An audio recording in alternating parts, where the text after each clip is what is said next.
Leche.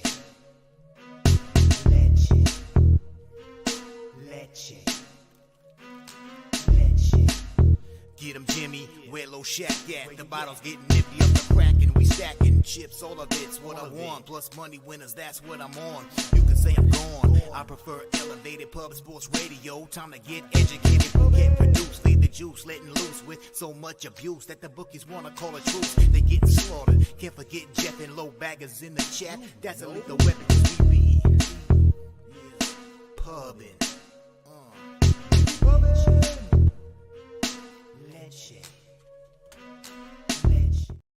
What up, cappers, gamblers, punters, hustlers, low baggers? Happy Wednesday, December 7th to all of you. Thank you for watching Betting with the Bag right here on Pub Sports Radio. Huge Wednesday card.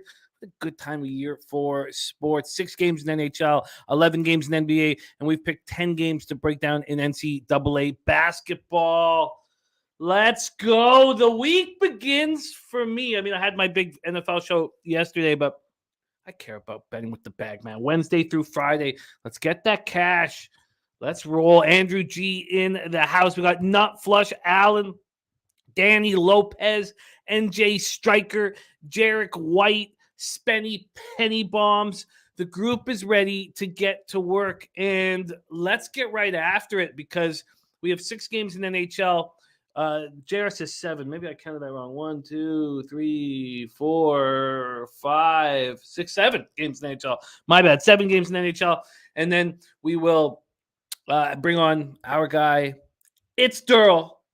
I don't give a motherfucking shit what the spread is play today. Running hot.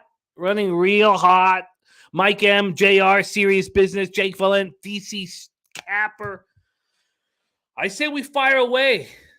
No more fooling around. Let's get to fucking work, fellas. Men and women. We have some great female cappers that run with us. Mally Mal ready to go. Let's rock. 7 p.m. Eastern. National Hockey League excitement on ice. I've made 3 bets already today, and I have some interest on a 4th.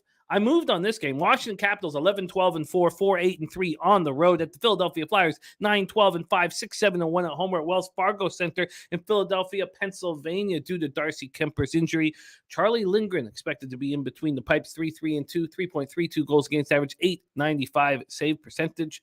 Carter Hart 8-7-4, 2.83 goals against average, 9.11 save percentage.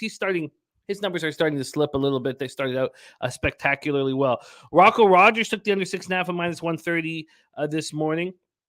I don't dislike that at all. It's not the move I made. Washington power play at 21.1%, penalty killing at 80.8. Philadelphia power play at 16.1, penalty killing at 74.7. I'm going to pull up the line history here. I don't think it matters what the cash flow is, but line history-wise, Philly opened up at plus 123. They're now plus 121. From a total perspective, it opened up at 6. Actually, it did touch 6.5 even at Pinnacle. 6.5 was at 8:30 this morning, but it's back at 6, slightly juiced to the over. I moved on the Philadelphia Flyers plus 120. It may be the first time I've bet them all year. Let's talk about Washington. They snapped their 2-game losing streak in a 3-2 win at Edmonton on Monday night. This is the final game of a 6-game road trip. That's tough, spending all that time in Western Canada and then not flying home. Flying to Washington. They continue to be in rough shape on the injury front. They lose Darcy Kemper to the upper body injury. They're still missing crucial defensemen, Dmitry Orlov, forwards Carl Hagelin, Connor Brown, Tom Wilson, Nicholas Backstrom. Alexander Ovechkin, 13 goals, 12 assists, 25 points in 27 games, but he's a team worst, minus 14. And Kuznetsov is setting him up nice, but he's just 3 goals in 26 games. With all the injuries that they're facing, Kuznetsov has to tickle the twine, man. Can't just be a setup man for Ovi. Von Polo says, are we on the Golden Knights tonight? I have not moved on the Golden Knights. Look at that. Turnsy 5-0 in NHL last night. I love that. Rocco Rogers leading Flyers. I moved on the Flyers. Slatsy says, looking at some angles with your Canucks. Canucks 6-0 last 6 meetings, 4-0 last 4 in San Jose. It's hard to trust. I guess you mean versus San Jose because we're still at home. Right? The Canucks heads are still... Oh, no, we're on the road. What the hell's wrong with me? Sap Center. Why do I think we're still at home? Spenny says, I would only lean Washington. Just don't know what Flyers going to do anymore. So inconsistent. You get good Carter or bad. That's totally valid. Totally valid. Nutflash working on the Flyers team total over right now. He says he'll tweet it out when he pulls the trigger.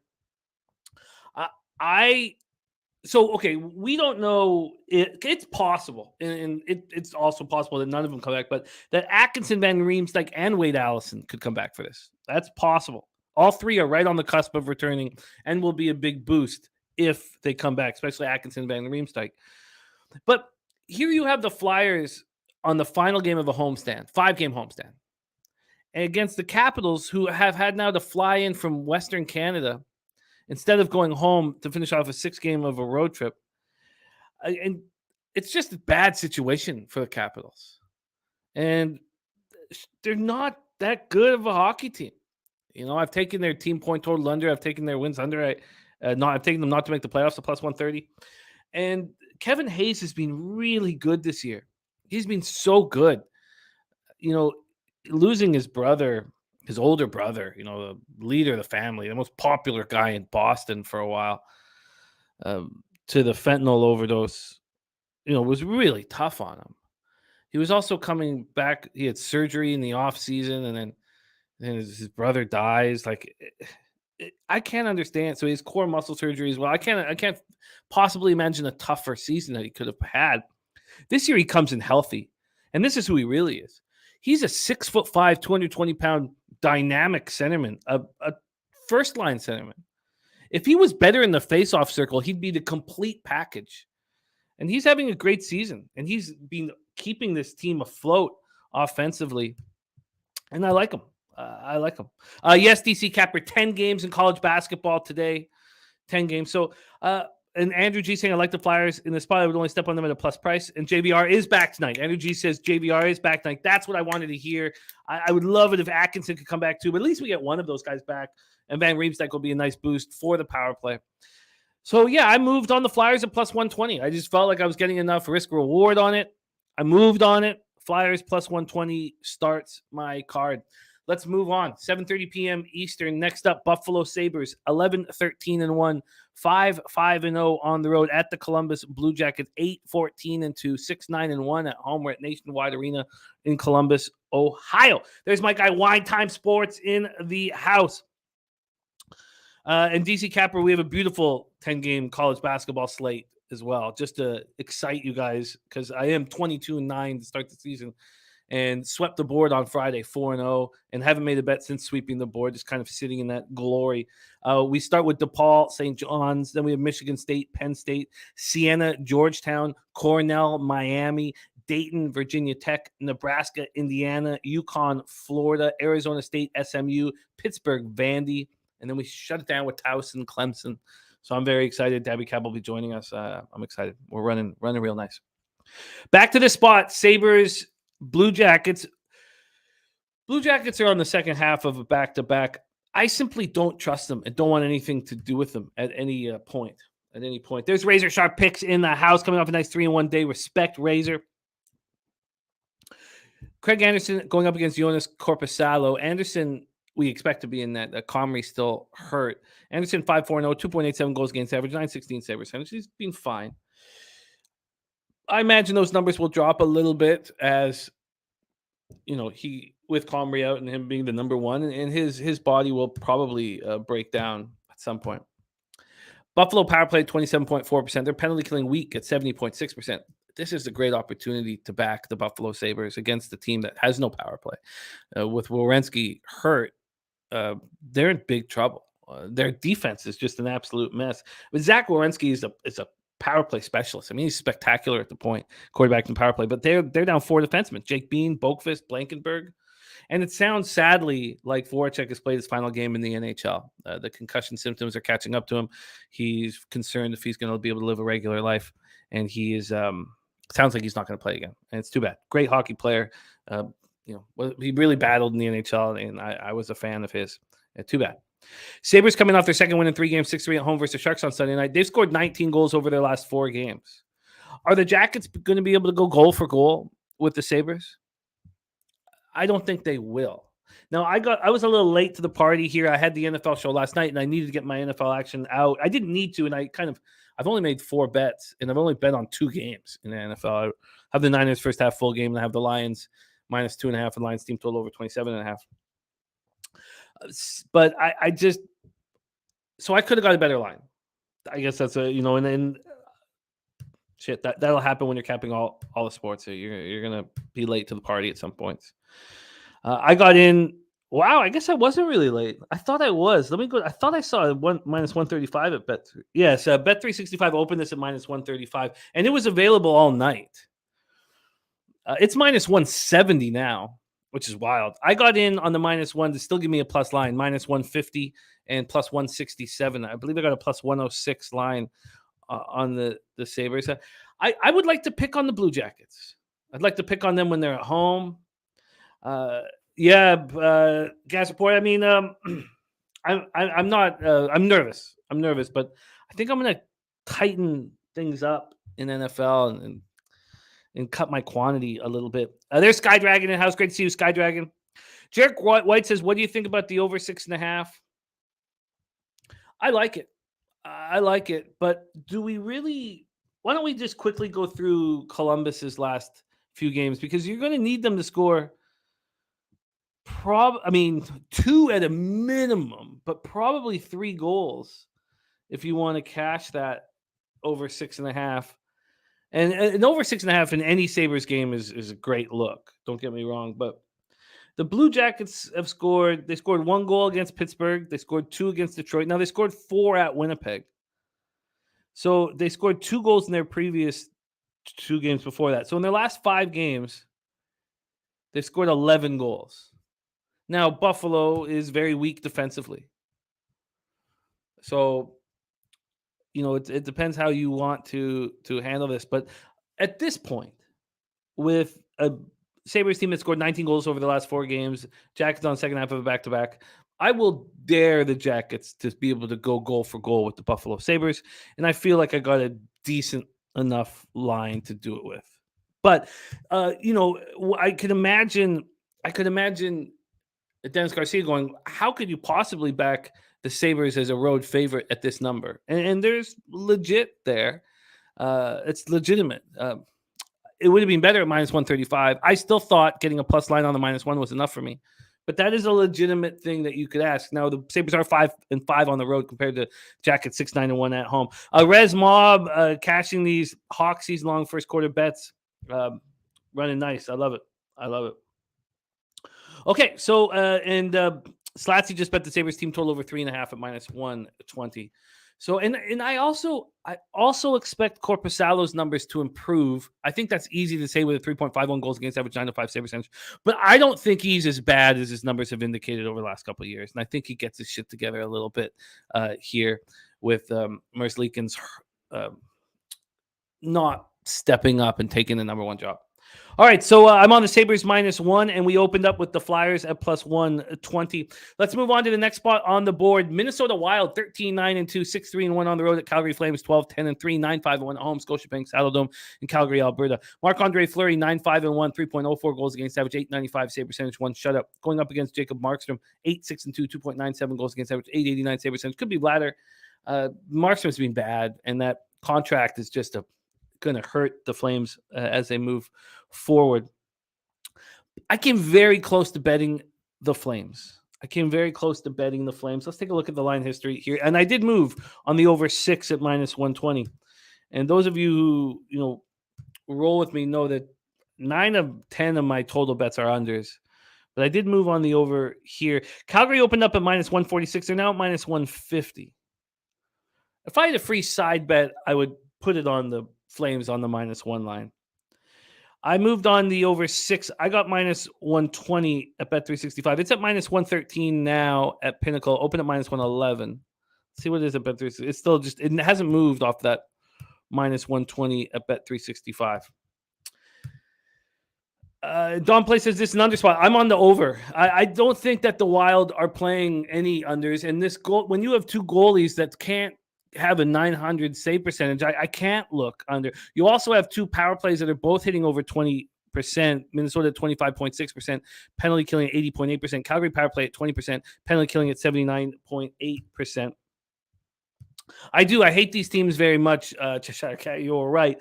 The Wild coming off their 4th straight victory, 6-5 in the shootout at Dallas on Sunday night. That's probably enough for me not to fade them.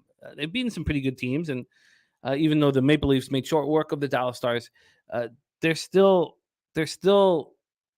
a tough opponent, and it was in Dallas.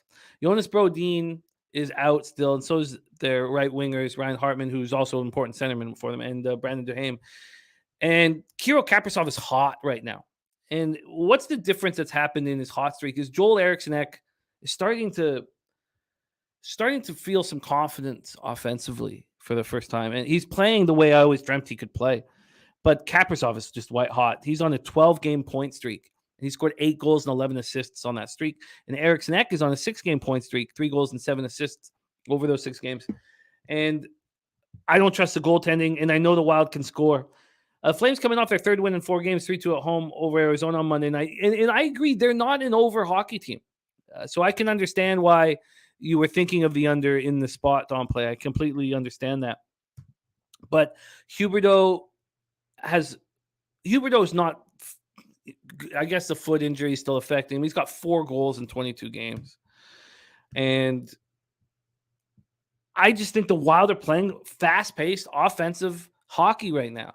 And if you can't trust the goaltenders, and I put it together, and I think that 6 goals can be scored here comfortably.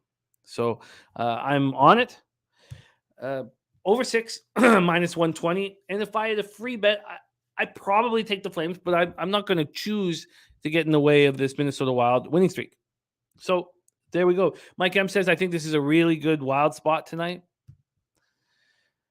Let's just take a look at the spot for Calgary just here very quickly over here. And because the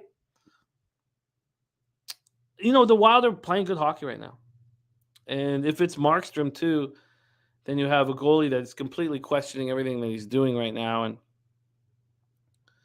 so let me move over here. This Flame squad, love watching the Flames struggle. God, Canucks are going to be in a playoff spot.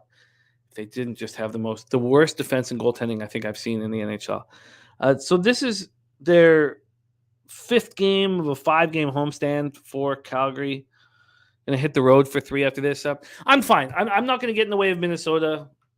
And I think that the Flames are probably undervalued at home right now because they're sitting here 12-10-3, but they're 9-5-1 at home. Mike M says full line value. We haven't even looked at the situation for NHL, but we will if you guys want it. They've given the Buffalo Sabres full line value. I didn't know that. And they've also given the Boston Bruins full line value. And then let's take a look at the over. So 70% of the tickets, 67% of cash is on the over in Minnesota, Calgary. We're dealing with a small sample size. Over 6, I got a minus 120. So I moved on the first 3 games on the NHL card. There's 4 games left, and I have some interest, but those are the only 3 bets I've made. Let's move on to Boston Bruins, 23-1, 6-3-0 on the road to Colorado Avalanche, 13-9-1, 5-3-1 at home, Ball Arena in Denver, Colorado. We have Linus Ullmark going up against Alexander Georgiev. Ullmark has been nothing short of spectacular this year. 14-1-0, 1.93 goals against average, 936 save percentage, and 1 shutout. Mike M says, interesting, Sabres is big road favorite or full value. Yeah, I mean, I'm sure they'll creep down as the price goes up. But I think this is more of a how much better they are than the Columbus Blue Jackets missing 4 defensemen. I think it more comes down to that at this point.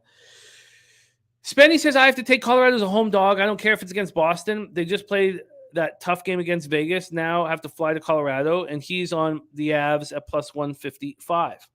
And Sabres game is the first game on TNT tonight. Beautiful. Rocco Rogers says Sabres regulation and Boston regulation minus 110, minus 120. Might switch my Sabres bet to a puck line at plus 155. So we've seen this so often, and we'll start with the Colorado Avalanche. The Avs coming off their 2nd straight loss, 3rd in 4 games, 5-3 at Philly on Monday.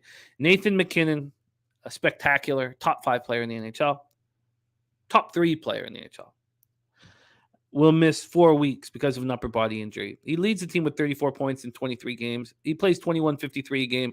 That number's down because he left when he got hurt. But just be barely over 22 or whatever. He plays in all situations. He's a leader. I love the guy. So they're played Monday without Arturi Lehkonen, who's been such a big part of the offense. Jean-Luc Foudy also not playing. He's got lower body injuries day to day. We are already missing Valerie Nichushkin with an ankle injury, Evan Rodriguez with a lower body injury, Shane Bowers with an upper body injury, Josh Manson with a lower body injury. Now we're going with defenseman. Bowen Byram, lower body, and Curtis McDermott with lower body injury. Gabriel Landeskog and Darren Helm have yet to play this season due to offseason surgery. So you have a completely decimated Colorado Avalanche team. And what we so often see is these teams step up in that first game when they're decimated. And I wouldn't put it past Colorado to step up here at home, completely decimated.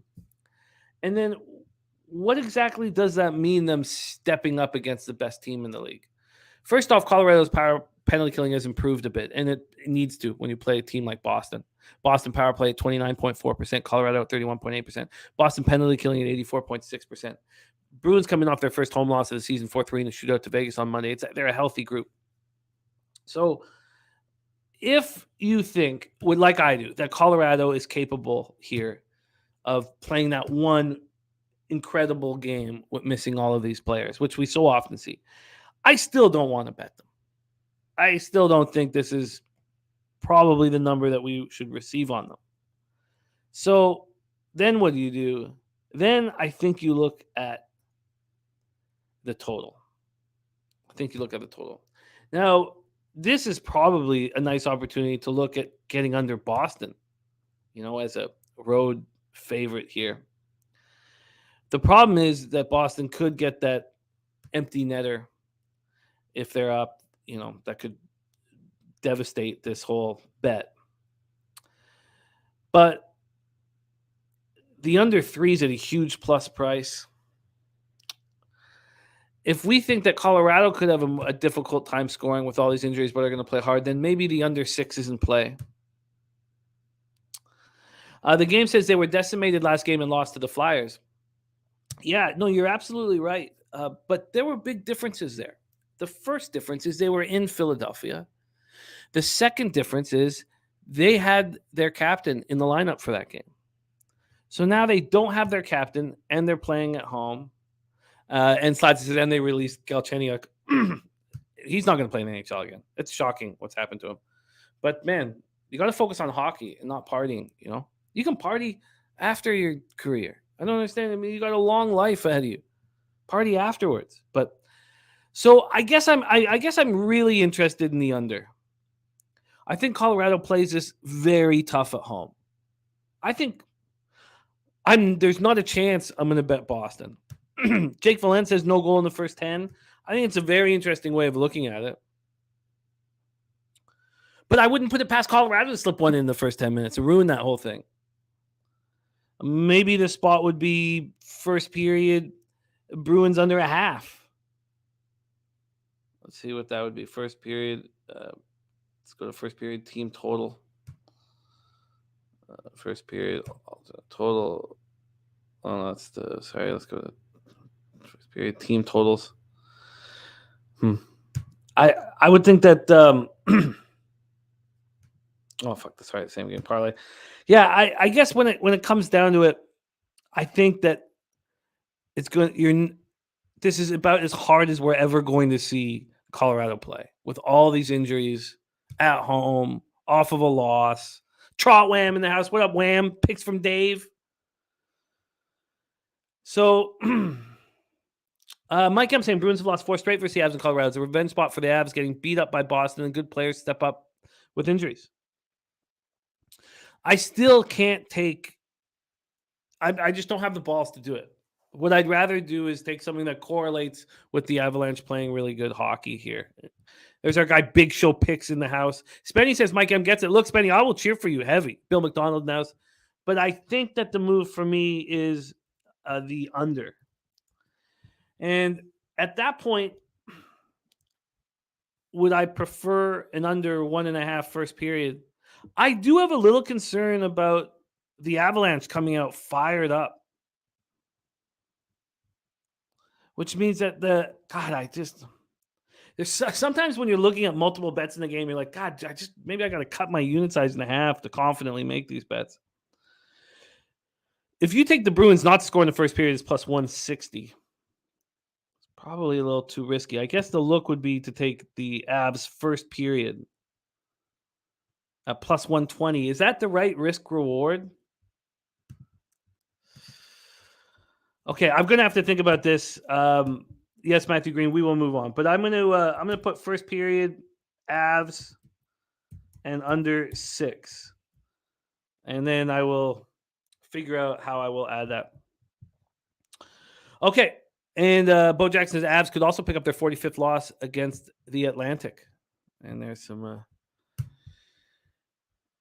I won't even talk about it. I don't know enough about the numbers game that Bo Jackson's playing right now, but we know that Big Show plays it as well. A lot of good cappers do. Okay, let's move on here. We have 13 minutes before NBA. Next up for us, 9:30 p.m. Eastern, Arizona Coyotes 7-12-4, 6-10-3 on the road at the Edmonton Oilers 14-12-0, 7-7-0 at home, Rogers Place in Edmonton, Alberta.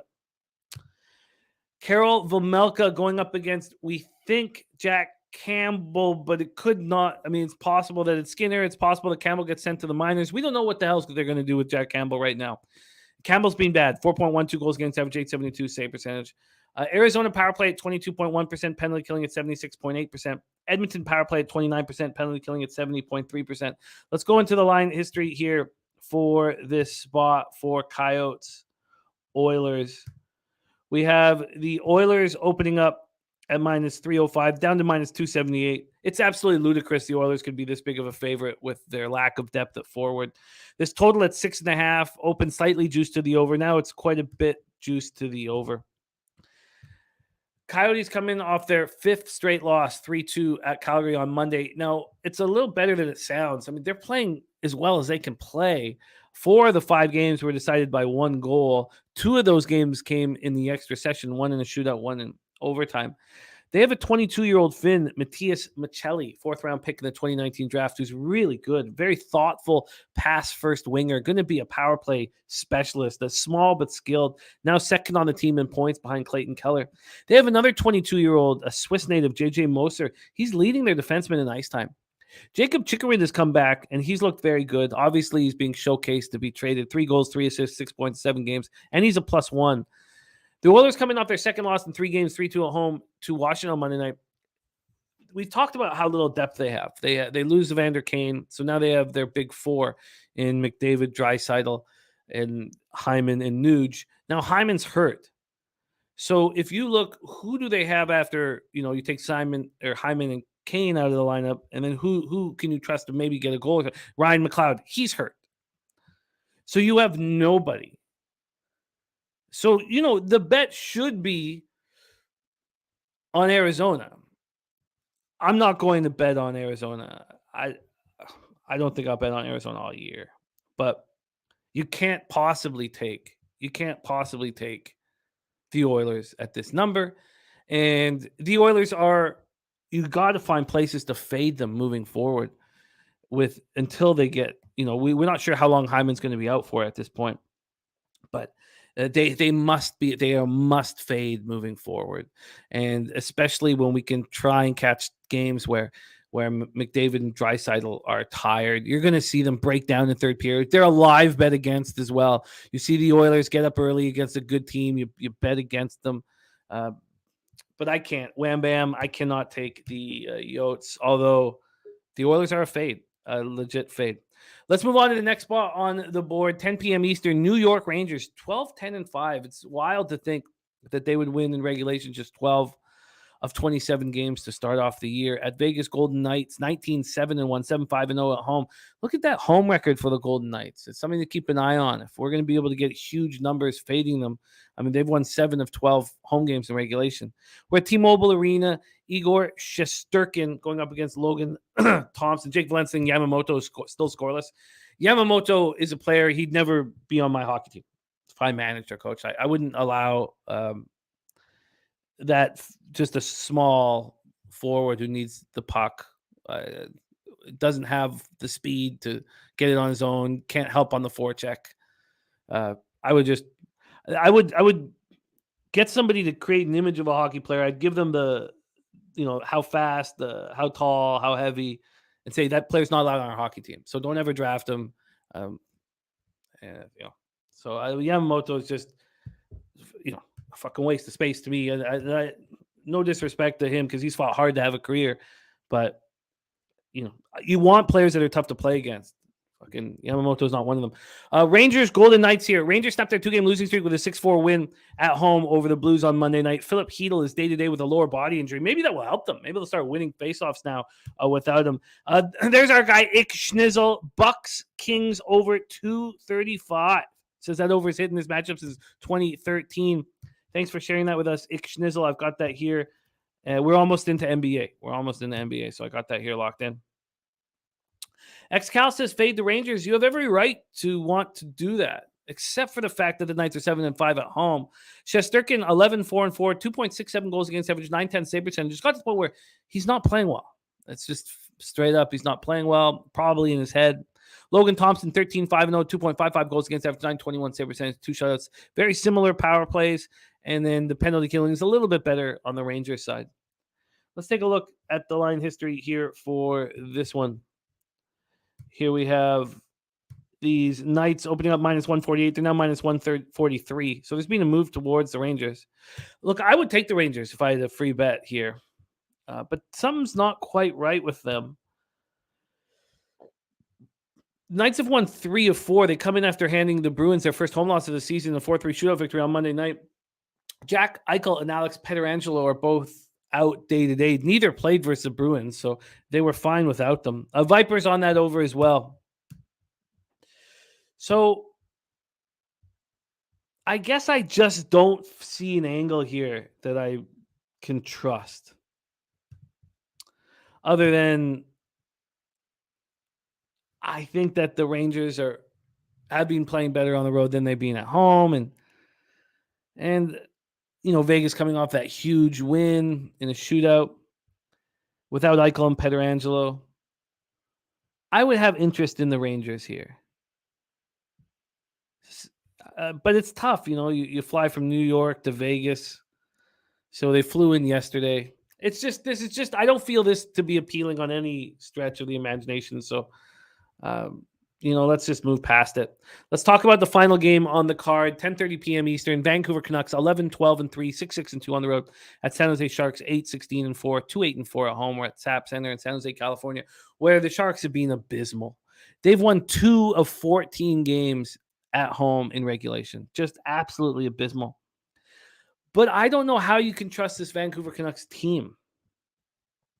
Their offensive group is as good as any offensive group in the NHL.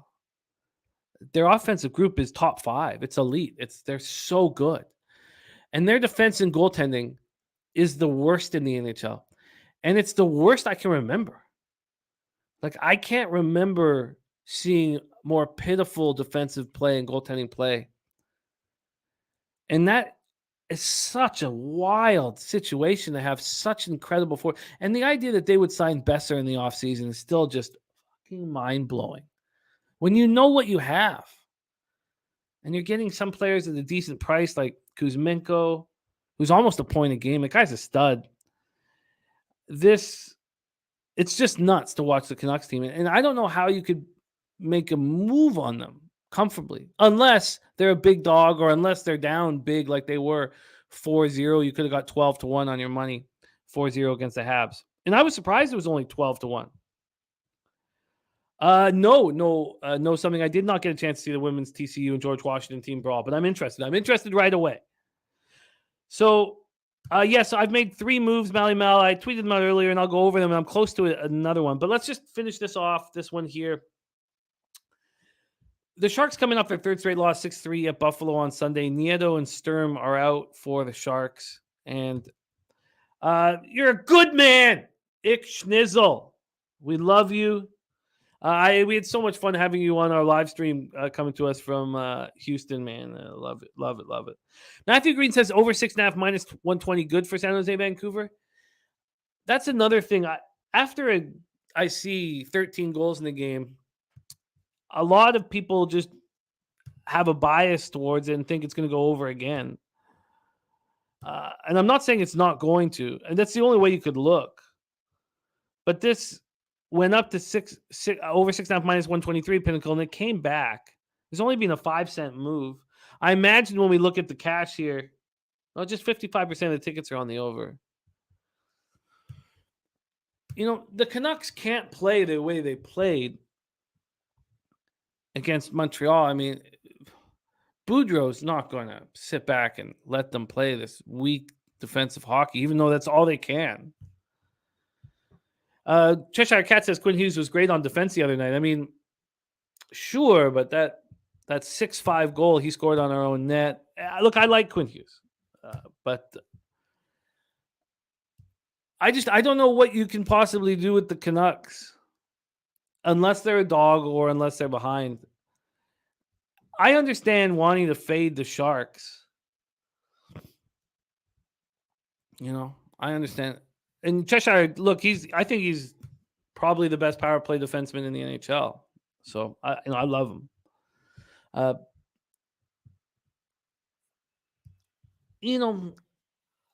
guess when it comes down to it, the Sharks are so bad at home that you want to fade them. But do you want to sit here with the Canucks as a favorite with how bad their goaltending and defense is? I mean, Spencer Martin going to step up? Sati says 6-0 last 6 versus the Sharks, who are terrible at home. That's a trend that I like. Lucas Ryan liking the over 6.5. I can't do it. This defense is so feeble. Spencer Martin may or may not be an NHL goaltender. And then we have Dahlia backing him up. I mean, it's just going to be horrible. They're wasting this spectacular forward group. I'm surprised that they're 11, 12, and 3 with this horrific defense and goaltending. Cheshire Cat says minus 111 isn't bad, though. Yeah, look, the Sharks are awful. Awful, awful, awful team at home. 2-8-4 at home. Lucas Ryan says terrible defense and pretty good offense. I see 7 goals at least. Yeah, Lucas Ryan in a regular situation, but they also just played in the game where 13 goals were scored. And when that happens, it's Boudreau's going to beat that into their heads that that's no way to play, especially going out on the road. So I would be hesitant to back them. So let's review all action here in NHL before we get into NBA with our guy, Darryl. I'm on the Flyers at plus 120 at home against the Caps. I'm on the Sabres -1 at plus 106 on the road against the Jackets. I'm on the over 6 at minus 120 in Minnesota, Calgary. If you look at the offense that Minnesota is putting up right now, if Calgary doesn't fight fire with fire, they're going to be left behind. If we take a look at Minnesota's last few games here, they put up 5. I mean, they got the shootout goal. They put up 5 at Dallas. They put up 4, got the shootout goal. 4 in Anaheim. They put up 5 in Edmonton. They put up 4 in Arizona. They put up 3 against Toronto. We see how defensive Toronto's playing right now. So I like that a lot. And then if I do take the first period Avs and the under 6, it would be more of I couldn't put my full unit on both of those. So I might just lean towards the under 6. Thank you, Cheshire Cat. It was nice because he added another $100 on the plus 190. So he had $250 on that game. So it was nice. It was nice that my dad took it right in the heart of the khakis. So there you go. That's my action. That is my action in NHL. And we now have a giant NBA card to attack. Huge NBA card. And we're running hot with our Darryl. Running very, very hot with Darryl. He got off to a tough start to start the season. But don't look now. But the record is skyrocketing in the right direction. Bo Jackson says CP3 is back tonight. It's a big game versus the Celtics. We have a ton of action here in NBA for us to break down. And I'm coming off a rough week. Now, Lucas Ryan, look, I'm totally with you on the idea that game, the Sharks-Canucks game, should go over. I'm totally with you. But you have a Sharks team that just allowed 6 goals at Buffalo. You have a Canucks team that just allowed 6 goals at home. And when you keep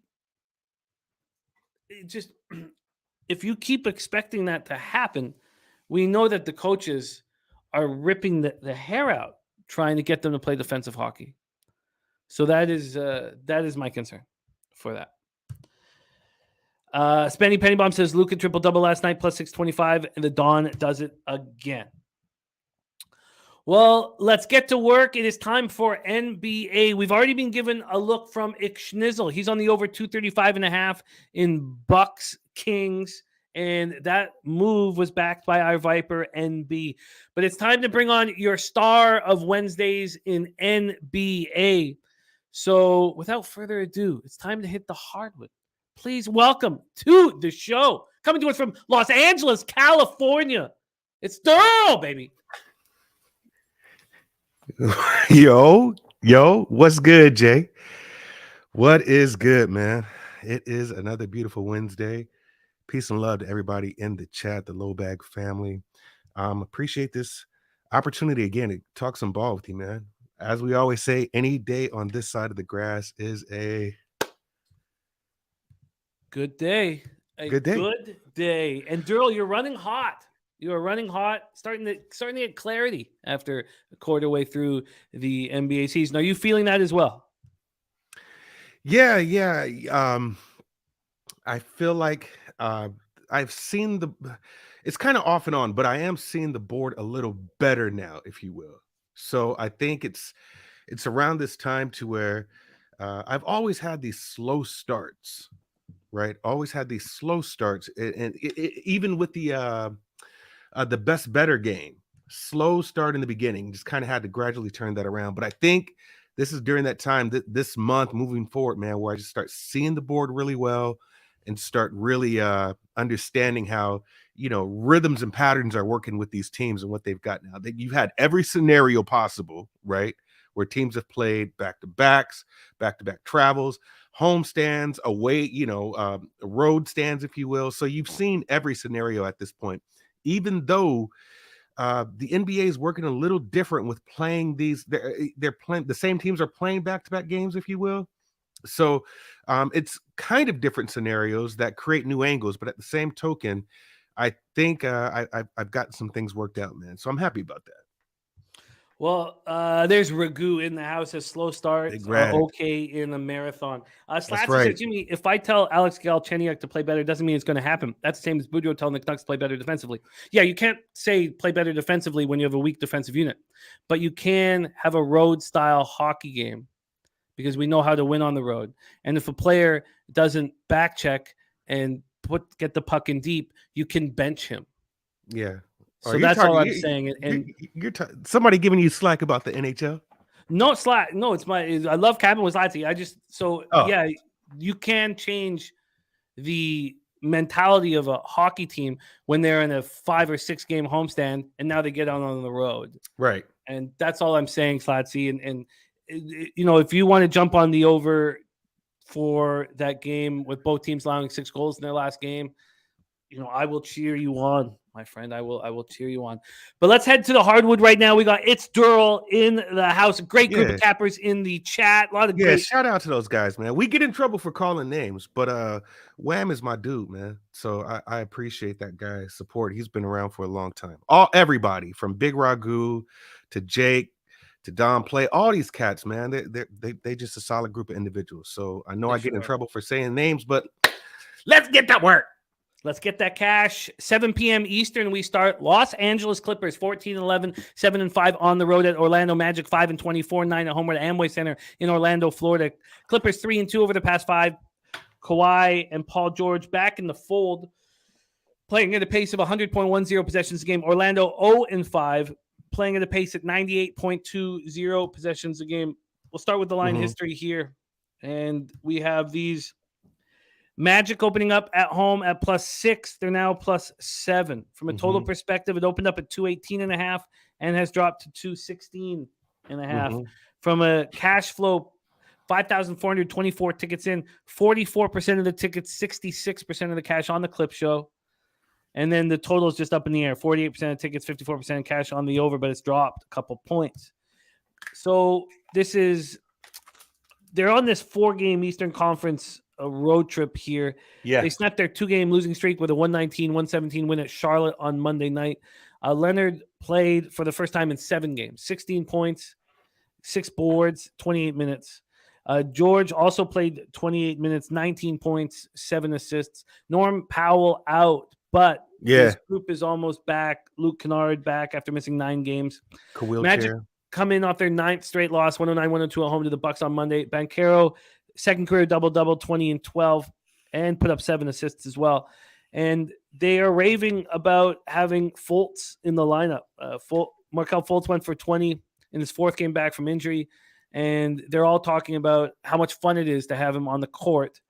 And they need help offensively. 107.6 points per game, next to last in the NBA, and they're last in assists at 21 per game. And they could get Jonathan Isaac back, who will help a lot.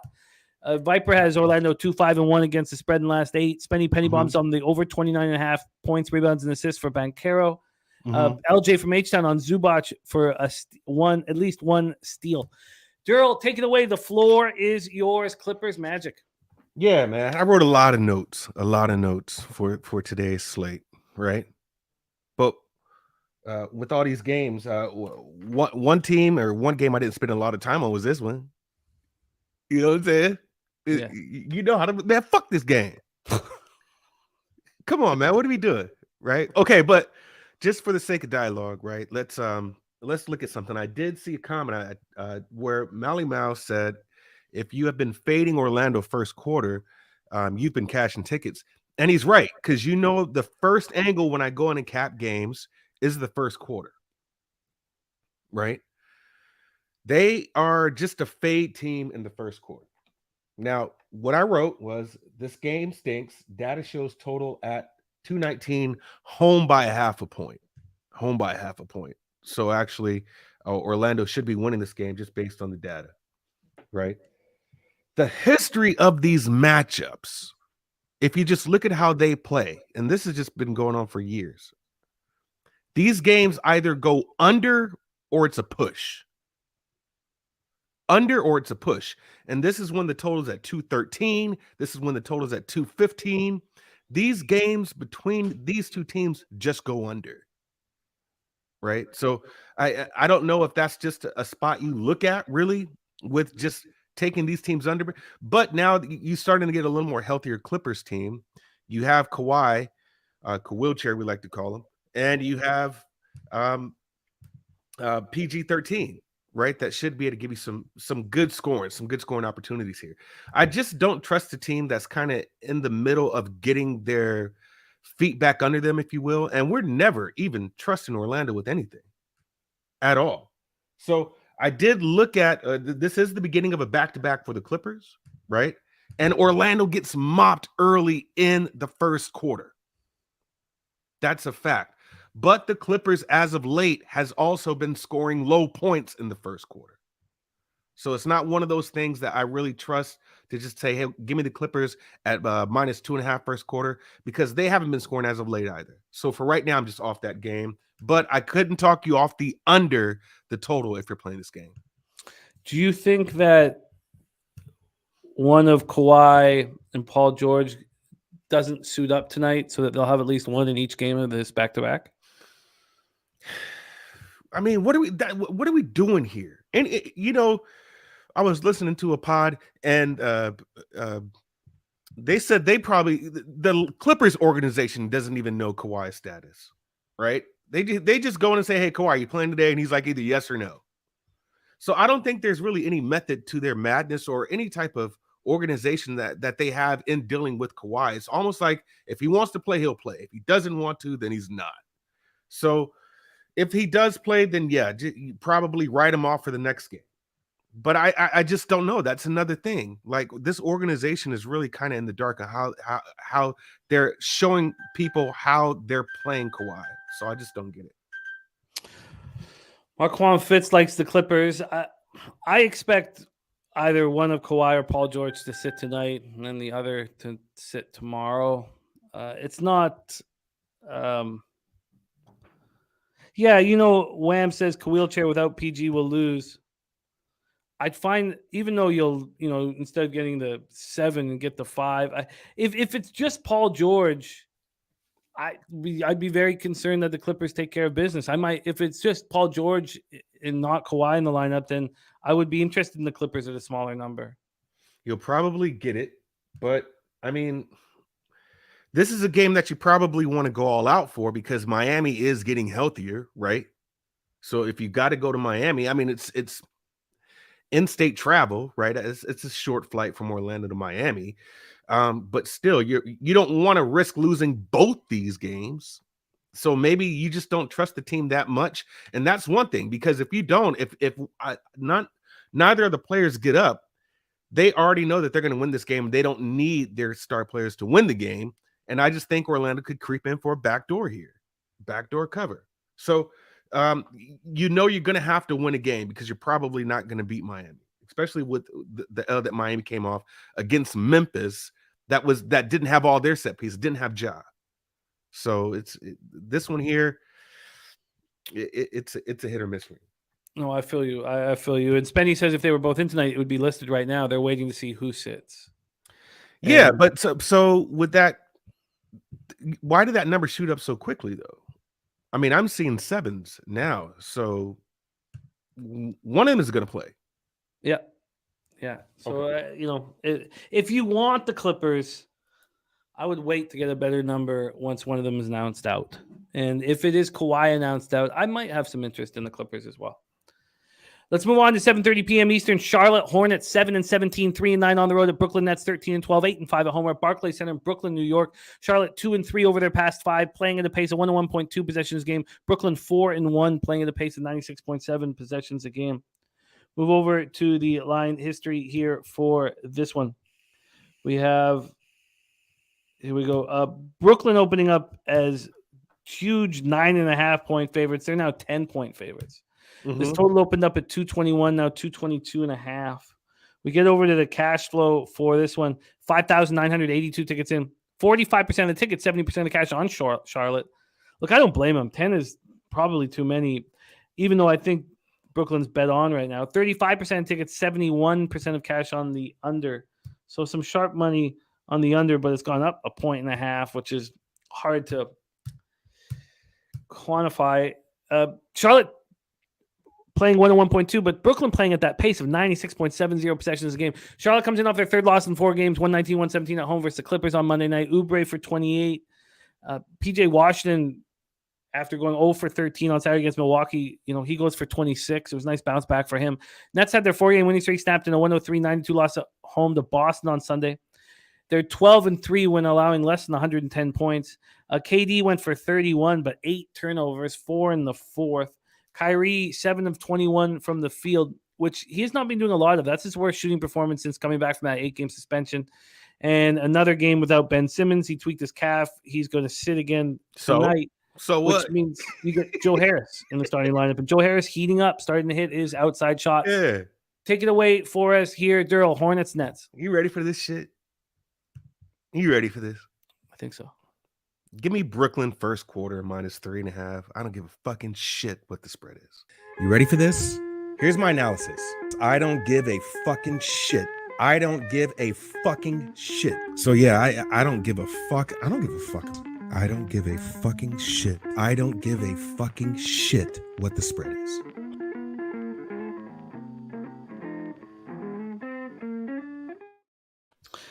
Brooklyn, yeah, man. That's first quarter. We can get you a 3.5 right now, but take it away. Why do you like them so much and like them early? So I already stepped on it. -3.5. Brooklyn right now, man, is putting up some serious numbers in the first quarter. They're already 5th in the league, right? Well, let me take that back. 12th in the league in first quarter scoring. In their last 5, they moved up to 5th. They're in the 30s. They are in the 30s. Charlotte lost to the Clippers, Milwaukee. They beat Washington, lost to Boston. And I just think when you have a better caliber team, Brooklyn has firepower. They suck at the boards, but Charlotte's decimated themselves. You're not going to depend on PJ Washington to bring you to the light. You know what I'm saying? That's one thing. But the biggest differential was a 5-point differential in the first quarter. Scoring as of late. There's only one team worse than Charlotte in the first quarter, and that's Indiana. Right? So you got a good spot to where Brooklyn can put up 40 in the first quarter, no problem here, because they'll come off hot, come off fast. I think Kyrie's got something to prove. Nike dropped his ass. You know what I'm saying? These guys are going to come out and ball. And this is the perfect team to do it against. So I do like Brooklyn. I already stepped on it. -3.5 first quarter. And we give you a -105 here. A -105. Let's take a look at the full game total here, because Brooklyn should be controlling the pace in this game. Should be. They will. So why has it gone up 1.5 points? I would think this would be an under spot. Is it because of Charlotte's poor defensive play? Charlotte is for what it's worth, they can run up and down the court. Right? So if you're thinking that Brooklyn, which they are, is terrible on the boards, that there could be some second chance points for Charlotte. That's just just a simplistic way of thinking, that there could possibly be some second chance points for Charlotte, right? That's the only thing. But I could also see Charlotte not making any buckets at all, really. Like, they don't even get to the century mark. This could be a 120-99 game type shit. Now, I'm really, really, really thinking this could be a trifecta spot for Brooklyn. But instead of just throwing all my eggs in one basket, I try to look at the quarter, the half, and the full game. And I feel, in my opinion, that the first quarter for Brooklyn is the strongest because of the point differential in that first quarter. Well, I don't give a shit what the spread is. Play of the day from Darryl. Nets first quarter -3.5, -105. Let's keep rolling. 7:30 p.m. Eastern. Atlanta Hawks 13-11, 5-6 on the road. New York Knicks 11-13, 5-7 at home. MSG in New York. Both teams 2-3 over their past 5. Atlanta playing at a pace of 100.3 possessions a game. The Knicks playing at a pace of 99.5 possessions a game. Let's take a look at the line history here for this one. We have the Knicks opening up -2. They're now -1.5. From a total standpoint, open up at 231, now 232.5. Looking at the cash flow for this one, 8,314 tickets in. 47% of the tickets and 95% of the cash on the Atlanta Hawks. 54% of the tickets on the over. There are 3 games we don't have cash flow for the totals. This is one of them. I wonder why. This is a tricky spot here. Atlanta had their -2-game winning streak snapped on 121-114 home loss to Oklahoma City on Monday. But the whole story in Atlanta is, why was Trae Young not in the lineup? He did play on Monday, and he played well, double-double. He lost. But they fucking lost. And they lost, yeah. But they're talking about disagreement with Nate McMillan. You're getting different things said. We don't know really exactly what it was. The Athletic reported that Young requested McMillan requested Young to attend the pregame shoot-around and then receive treatment on his shoulder during the walkthrough. And he wanted a different schedule, basically. And now Young's upset that it got to the media. Now, in saying that, we know the one team that Trae Young loves to play, and that's the New York Knicks. Right. He's magic against the Knicks. That's right. Whether it be the 2021 playoffs or just a regular season, he's just a monster against these Knickerbockers. And Knicks snapped their 2-game losing streak with a 92-81 win at home over Cleveland on Sunday, and snapped a 5-game home losing streak for New York. I mean, they were outscored by 28 points in the second half of that 121-100 loss to the Mavericks on Saturday. But they came back and played well. The 81 points allowed were a season low for the Knicks. And we know that I love unders with Cleveland when they're feeling good about themselves. They put up 116 last night against the Lakers when they needed to prove something offensively. But that's the situation. I can't wait to hear your breakdown. Take it away for us. Hawks, Knicks. Last outing. I mean, Hawks and Knicks just played, right? They played November 5th or 12th, I believe. Atlanta beat the shit out of New York.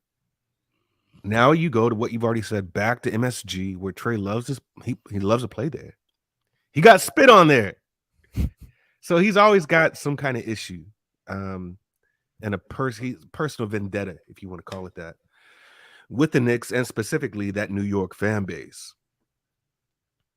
There's blood in the water right now. I know New York smells it. There's got to be blood in the water, man, with the shit that's coming out of Atlanta.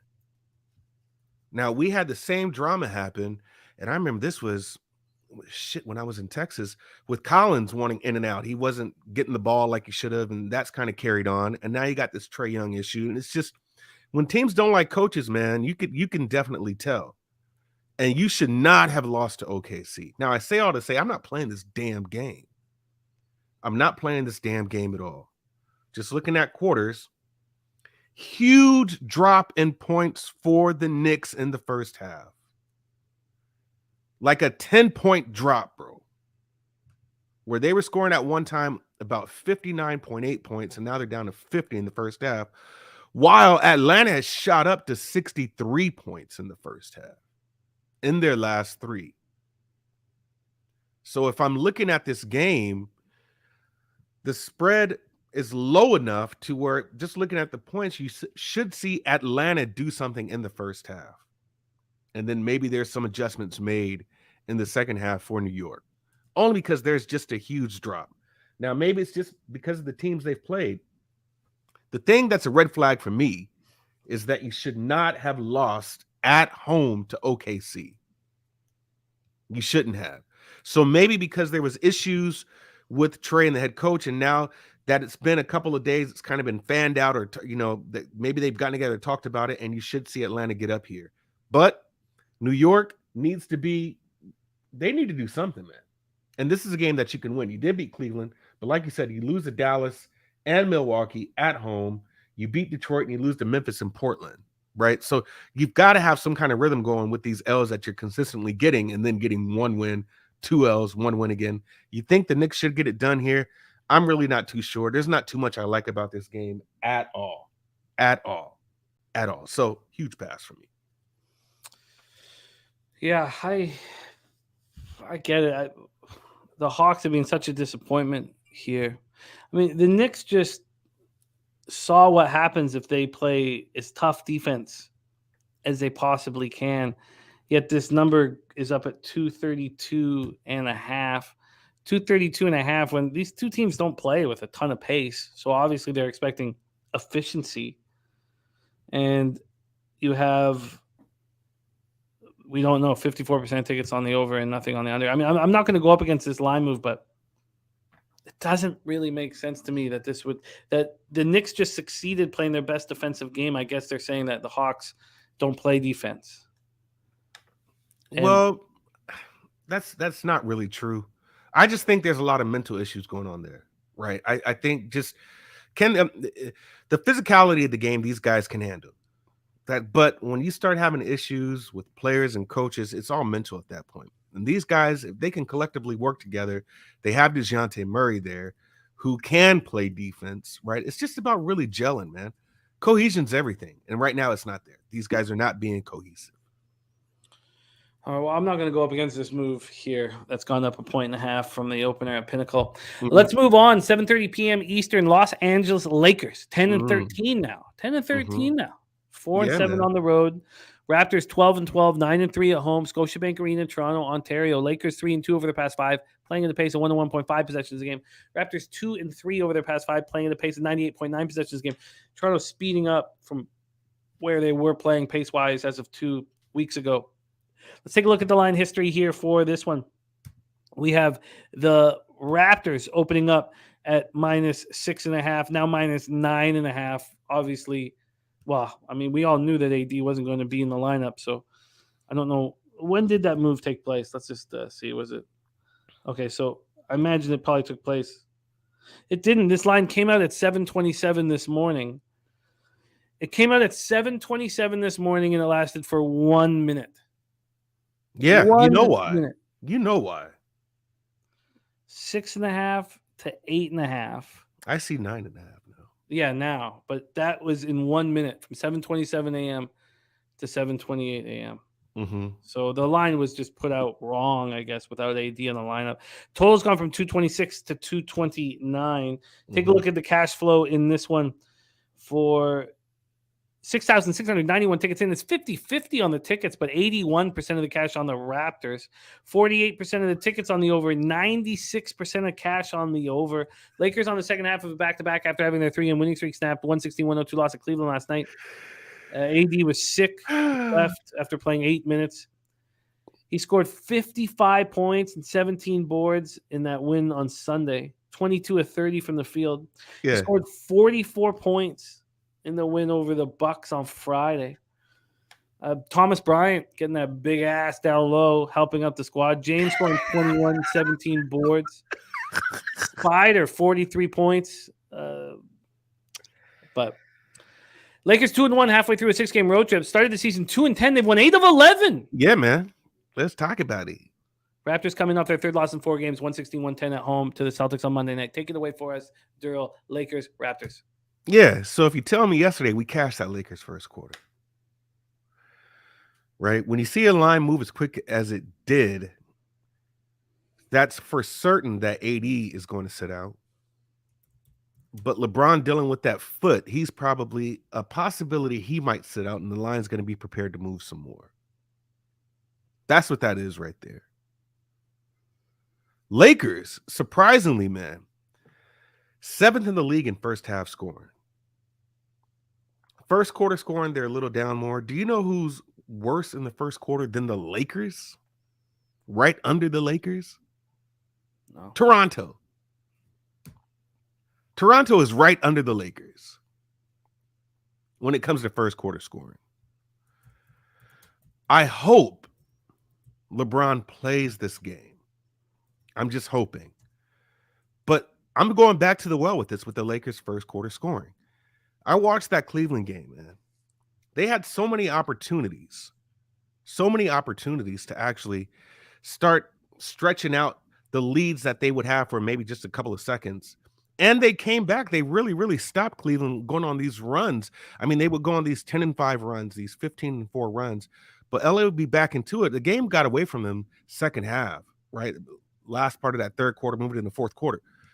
Lakers covered the first quarter by the hook, and they covered the half. I believe they covered. I have to double check that. They might not have covered. I believe they did, actually. I believe they covered the half. I have to look. But I think you have some hidden gems with betting Lakers first quarter with teams who are mediocre in the first quarter. And Toronto just happens to be one of those teams, right? So I don't think you're going to have as bad a shooting. Lakers were abysmal from the 3 on yesterday. God forbid we have Pat Bev playing as many minutes as he played yesterday because he just looked terrible, right? So I just think you see a better performance from these younger guys who can play. Huge lean here on the Lakers first quarter. I think there's some money there, especially them being a dog with this large of a number, because these teams are just about even when it comes to first quarter scoring. But you are not going to make this official at this point. I can't make this official because if LeBron doesn't play, I think I would stay off of it altogether. So we've got to wait on this injury report, just because the last time I looked, they hadn't even submitted their injury report, right? So the Lakers hasn't even submitted anything for today. I want to see where LeBron is. If he's not playing, then I'm not going to take it. I'm not. If he is playing, then you'll see it go down a little bit, maybe back to 7.5 or something like that. But that's still that point move is enough for me to almost make me feel that the Lakers can win the first quarter. Maybe not win this game because the game would just get away from them, right? But win this first quarter outright. Wham's going to stay off the Lakers until AD comes back. Mm-hmm. Nice job, Jarek, getting the Raptors -7.5. Our guy Bo Jackson will be at the game tonight. If anybody's going to be at the game, the Raps game in the 6th, link up with our guy Bo Jackson. Get it, Bo. And it was Bo Jackson's birthday yesterday. Vinny Really? Bo Jackson. Yeah. I don't remember Bo, not unless he changed his name, but I don't remember Bo Jackson from last year. I think he started rolling with us last year. Okay. Yeah. But he's a Toronto Capper. We're gonna get a Toronto thing going on here. We'll link up. All of us link up. Yeah. Let's move on to 8 p.m. Eastern. Washington Wizards 11-13, 3-8 on the road at the Chicago Bulls 9-14, 5-5 at home. United Center in Chicago, Illinois. Washington 1-4 over their past 5, 99.90 possessions a game. Chicago 1-4, 102.47 possessions a game. Let's take a look at the line history here for this one. Bulls open up -5, -105. No movement at all. This did go up to 5.5 immediately. 2 minutes. Took 2 minutes to go from 5 to 5.5, but since come back to 5. We go to the total. It opened up at 223.5 and it shot all the way up to 227. Take a look at the cash flow here for this one. We have 7,097 tickets in. 46% of the tickets, 51% of the cash on Washington. So no help there, no help in the marketplace. That's why the line doesn't move. 72% of tickets, 77% cash on the over. Wizards coming off their third straight loss, 130-119 at home to the Lakers on Sunday. They're well rested.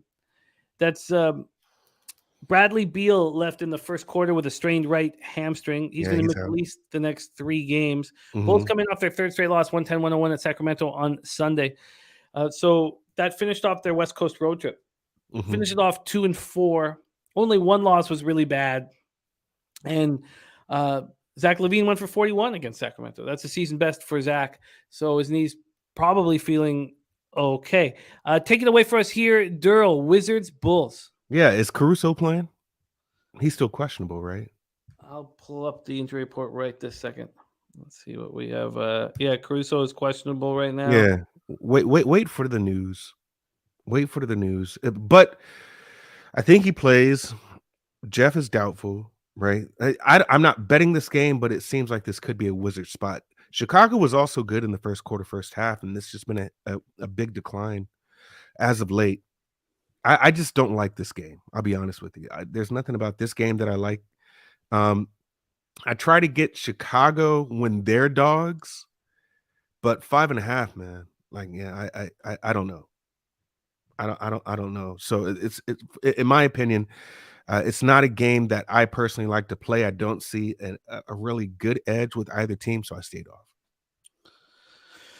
I feel that. Yeah. These Wizards totals, they get announced and they get hammered up immediately. Seems like day in and day out. And this one, I wouldn't say hammered up, but it's climbed from 220. Oh, it has been hammered. What should I say? 223.5 up to 227 here. I can understand why this game doesn't interest you. The Wizards seem to initially play well without Beal in the lineup.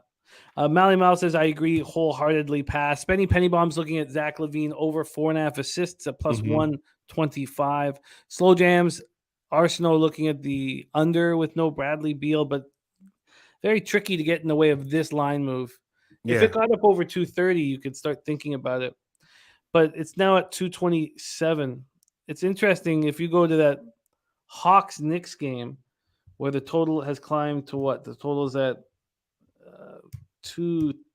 what did it end up at? 233, right? 232.5 from 231. Yeah.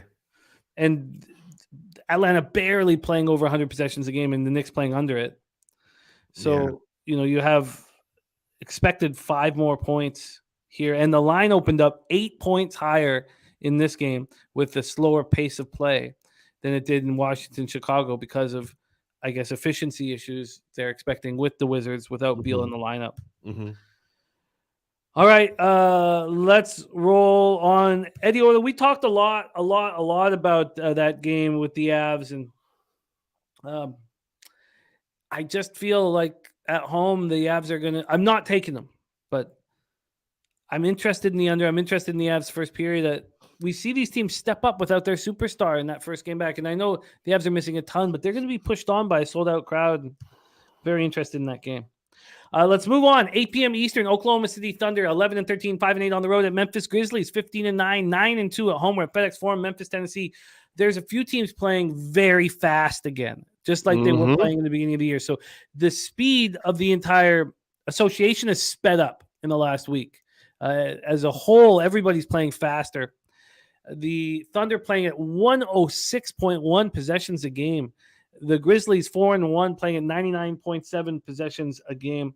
Let's take a look at the line history here for this one.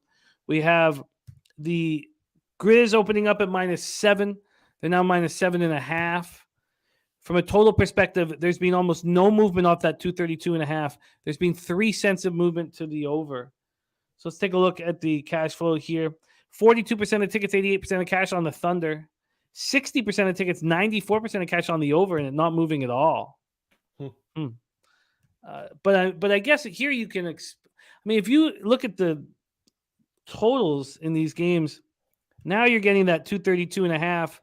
But these two teams play, 206 possessions a game. You're getting the exact same total with the Knicks Hawks, and they don't even hit 200. You're getting 6 extra possessions with the other spot. But let's talk about this one. The Thunder come in off their third straight win, 121-114 at Atlanta on Monday. Shea, at least 30 in 7 straight, averaging 31.3 on the season. Grizz coming off their third straight win, 101-93 at home over the Heat on Monday. And no Ja, and no problem. The Grizzlies hope he returns here. He missed the Heat game with left ankle soreness. But that was their first win of the year without Ja. 4 games they played. And remember last year they were dominant. They did that, Ja. Yeah. But you had Bane playing. Bane he had a different team last year, without a doubt. And Bane's such a big piece. But Tyus wants to be a starter and showed why. 28 points, 10 assists. Take it away for us, Thunder, Grizzlies. Yeah, man. Give me Memphis first half -4.5. But really, I don't give a fucking shit what the spread is there. Wow. Take it away. Why You ready for this? Here's my analysis. I don't give a fucking shit. I don't give a fucking shit. So yeah, I don't give a fuck. I don't give a fuck. I don't give a fucking shit. I don't give a fucking shit what the spread is.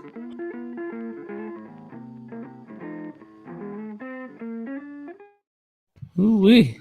Yeah, so these teams have picked up the pace as of recent, right? Have picked up the pace as of recently. And it's all about matchups, really. It's all about matchups. Memphis is giving you about 63 points in the first half now, while OKC is giving you about 57. So we really haven't covered that number, right? As far as the 4.5, it's just there, but it's not a very, very comfortable number. But something that I like about OKC and something that is going to help them in this game, especially in the first half, until Daignault goes back into the halftime and try to figure out what they're going to do, is Memphis right now, bro, 3rd in the league in fast break points. So if you talk about a fast game and this game going up and down, then Memphis is going to get them on a break. They're going to get them on a break. And I think that's where you're going to see a lot of points. If the game is going to be fast, it works in the favor of Memphis. It really does. Now, how this game ends out, and the reason why I didn't take it the full game, because I really do think Memphis could cover this game by 8, is OKC has just done some miracles, man, in covering these spreads and winning games. Really? So it's why would you at home, Memphis at home with Ja back, Conchar, I believe, is back too. Like, these set pieces matter with your star. Why would I bet against them? But when you have the most recent body of work and what Memphis is doing, man, or what OKC is doing, and I'm looking like, you're not supposed to beat Atlanta, but they smelled blood in the water there, right? You're not supposed to beat Minnesota, right? But we could tell how much dysfunction that team is having right now, especially with the Twin Towers experiment that is just not working. You know what I'm saying? And he beat San Antonio, as you rightfully should, because they are gracefully tanking. You lost to New Orleans, but you covered that spread. You lost to Houston, right? So with this matchup, I just think you have a more clear-headed, clean-cut team that can get the job done. And really how they played against Miami, in my opinion, a decimated team, beating Miami when they had their players coming back. Star player theory was kind of in motion there with how we feel about star players coming back, their first game back or whatever. But you're not supposed to beat Miami with that decimated team, and you did.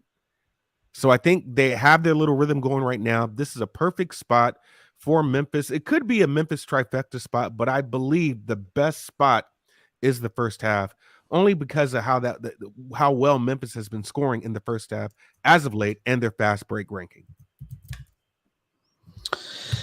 Yeah, it's interesting that DC Capper is on the under 232.5. Judging by the way the Thunder play, Mm-hmm. and the Memphis have no problem speeding it up, and you have to think if your star player is an ankle injury, you want to run him into the ground. I actually would think over, but the fact that 60% of the tickets and 94% of the cash are on the over, and it's only moved a few cents of juice. Mm-hmm. That's telling. The market tells me that the under is probably a look. Eddie Oliver said something really good, and that's the reason why I stayed off the full game in this game. It says Thunder have outscored their opponents 75-53 in the fourth quarter in the last two games. That's all you need to know about what they can get done. Right. Yeah, so that first half to me is the safest play for the Memphis side, because it'll be fast in the beginning, and we'll see what happens with the adjustments in the second half. So Memphis -4.5 first half is what I really like. You are locked in, Darryl. Well, we can get you the 4 at -115. I stepped on 4.5. Yeah, I don't use penny, but yeah, let's do it. 4. And if the 4 is at a few different books, it's not at Pinnacle, it's 4.5, but there's 4s at Bookmaker and Bet Chris. Okay, 5 Dimes has 3.5, but it's -122. So yeah, I'll do the 4. yeah, the 4 -115 makes sense. All right, let's roll on. 8 p.m. Eastern. Sacramento Kings 13-9, 5-5 on the road. Milwaukee Bucks 17-6, 11-3 at home. We're at Pfizer Forum in Milwaukee, Wisconsin. Sacramento 3-2 over their past 5, playing at a pace at 104.5 possessions a game. Milwaukee 4-1, playing at a pace at 100.20 possessions a game. Let's take a look at the line history here in this one. This one opened up with the Bucks -6. They're now -6.5. It did get up to 7. Mm-hmm. And it came back to 6.5. The total here opened up at 234.5 and is now at 235.5. We take a look at the cash. 6,336 tickets in. 36% of the tickets and 83% of the cash on the Kings. On the Kings to cover. 62% of the tickets, 89% of the cash on the over, and it has gone up. We heard right off the top of the show that Schnizzle is on the over 235.5 in this spot, and Viper NB backed it up. He said he's also on that over 235.5 on this spot. Okay. Sacramento comes in off their third straight win, 110-101 at home over the Bulls on Sunday. They won 3 in a row after losing 3 straight. Right.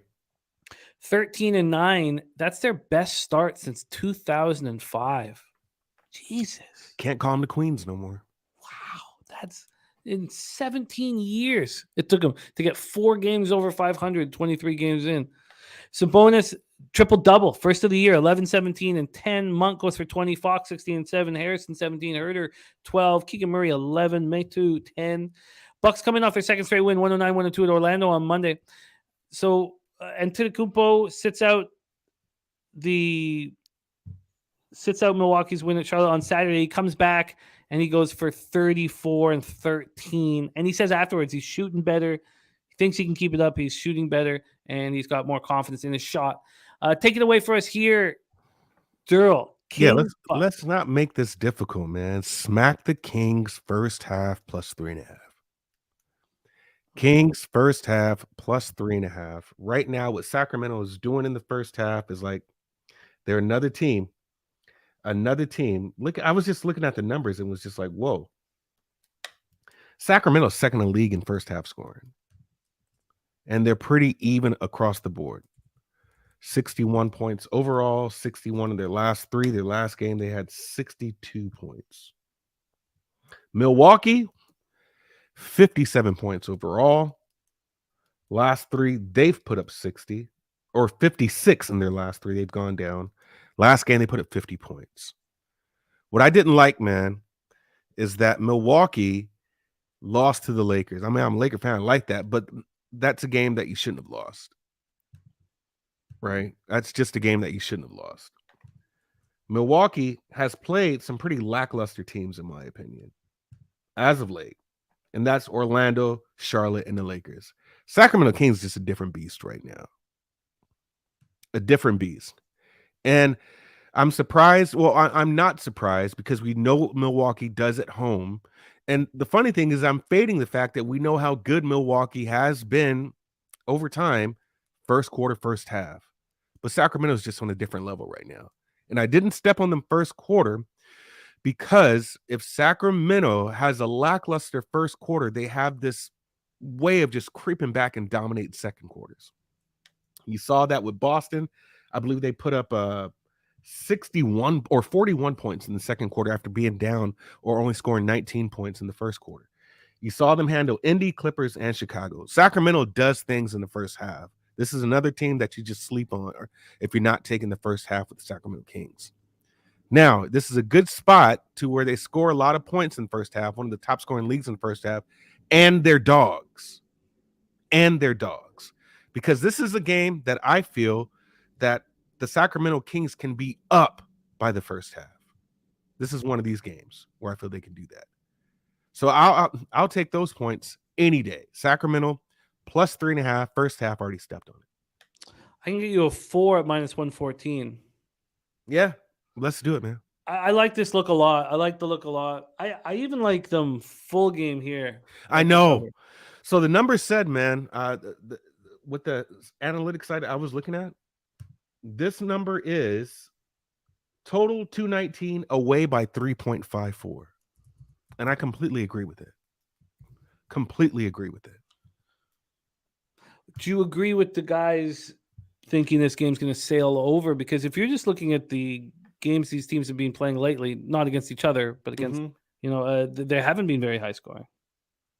Yeah, I mean, at 219, you've got the height against Giannis, right? You've got Domas there, right? So, I mean, those two can cancel each other out. Those are scoring bigs. You've got speed on the outside with De'Aaron Fox, who was kind of cashing tickets lately, or just up until the losses, he was cashing tickets. But this 236.5, I think that's a lot of points. I do. But I also think that it could easily go over if they stick to their script and how they're scoring in the first half, because they're not going to slow down in the second half. That just doesn't happen. Not with these two teams. So 236.5, that seems high, but this could go over by 2 points. Yeah, and Eddie Oiler says head-to-head. Yeah, because this has gone over this number since 2013 in this matchup. Yeah. But now these boys are going to bang out and play. I mean, but I just think this is a Kings spot. I might just do a little personal, just sprinkle on Kings money line. Nothing I would make official, but yeah, officially, where I think the Kings could be winning is by the first half. And you'll see that coaching kind of come out to play in the second half, and Milwaukee could possibly win this game, maybe not cover. But I do like Kings first half a lot. Yeah, I think this makes a ton of sense. I think it makes a ton of sense. Streaky Kings team starting to turn it around on the road. They're going to care a lot about this basketball game. You have Sabonis going up against Giannis, which is like, how often have we seen it over the last few years? These guys battle. Sabonis is going to be locked in here. I think it's a great look. DC Capper on the other side for the full game. He's on Milwaukee minus 6.5. Alfred, do you want full game sides? Because where are you in the spot where you can't bet halves and quarters? No. I'm asking Alfred. I'm just asking Alfred. Yeah, Alfred. Alfred wants full game sides. It's just strange to see a comment like that because we're just looking for winners. That's our only care is to find the spot that has the best edge available. And I imagine you're asking for full game sides because what are you playing like fucking Pro Line or some shit? I don't know. Yeah, I Okay, don't know. let's move on. I 8 know, p.m. I know there's a lot of quarter and half bets here, but I just try to look at the advantage. Oh yeah, You know no, me, do what you're doing. Don't stop. primarily a first quarter better anyways. Anybody knows about me, you know I'm going to always look and start with first quarter betting. Oh, it's So- all the only thing that's important here is succeeding. All right, let's move on to Pacers, Timberwolves. Pacers 13-11, 6-7 on the road. Minnesota Timberwolves 11-12, 6-7 at home. Lil Domo says, wherever the money at. That's exactly. Wherever the money at, D. That's Perfectly right. put, Lil Domo. Pacers 2-3 over their past 5, playing at the pace of 106.1 possessions a game. Minnesota 1-4, playing at the pace of 106.40 possessions a game. This is over. We always do the last 5 games of pace. This is the fastest that two teams have going up against each other have been playing since the year began here with these two. So let's see if it has affected this total in a big way. We'll move over to the line history here for this one. And now the Pacers are, decimated with injuries, but they're flying up and down the floor. Minnesota opening up at -4, they're now -5. From a total standpoint, opened up at 236, now 236.5. It's pretty wild to think that this would be the exact same total as the Kings-Bucks game.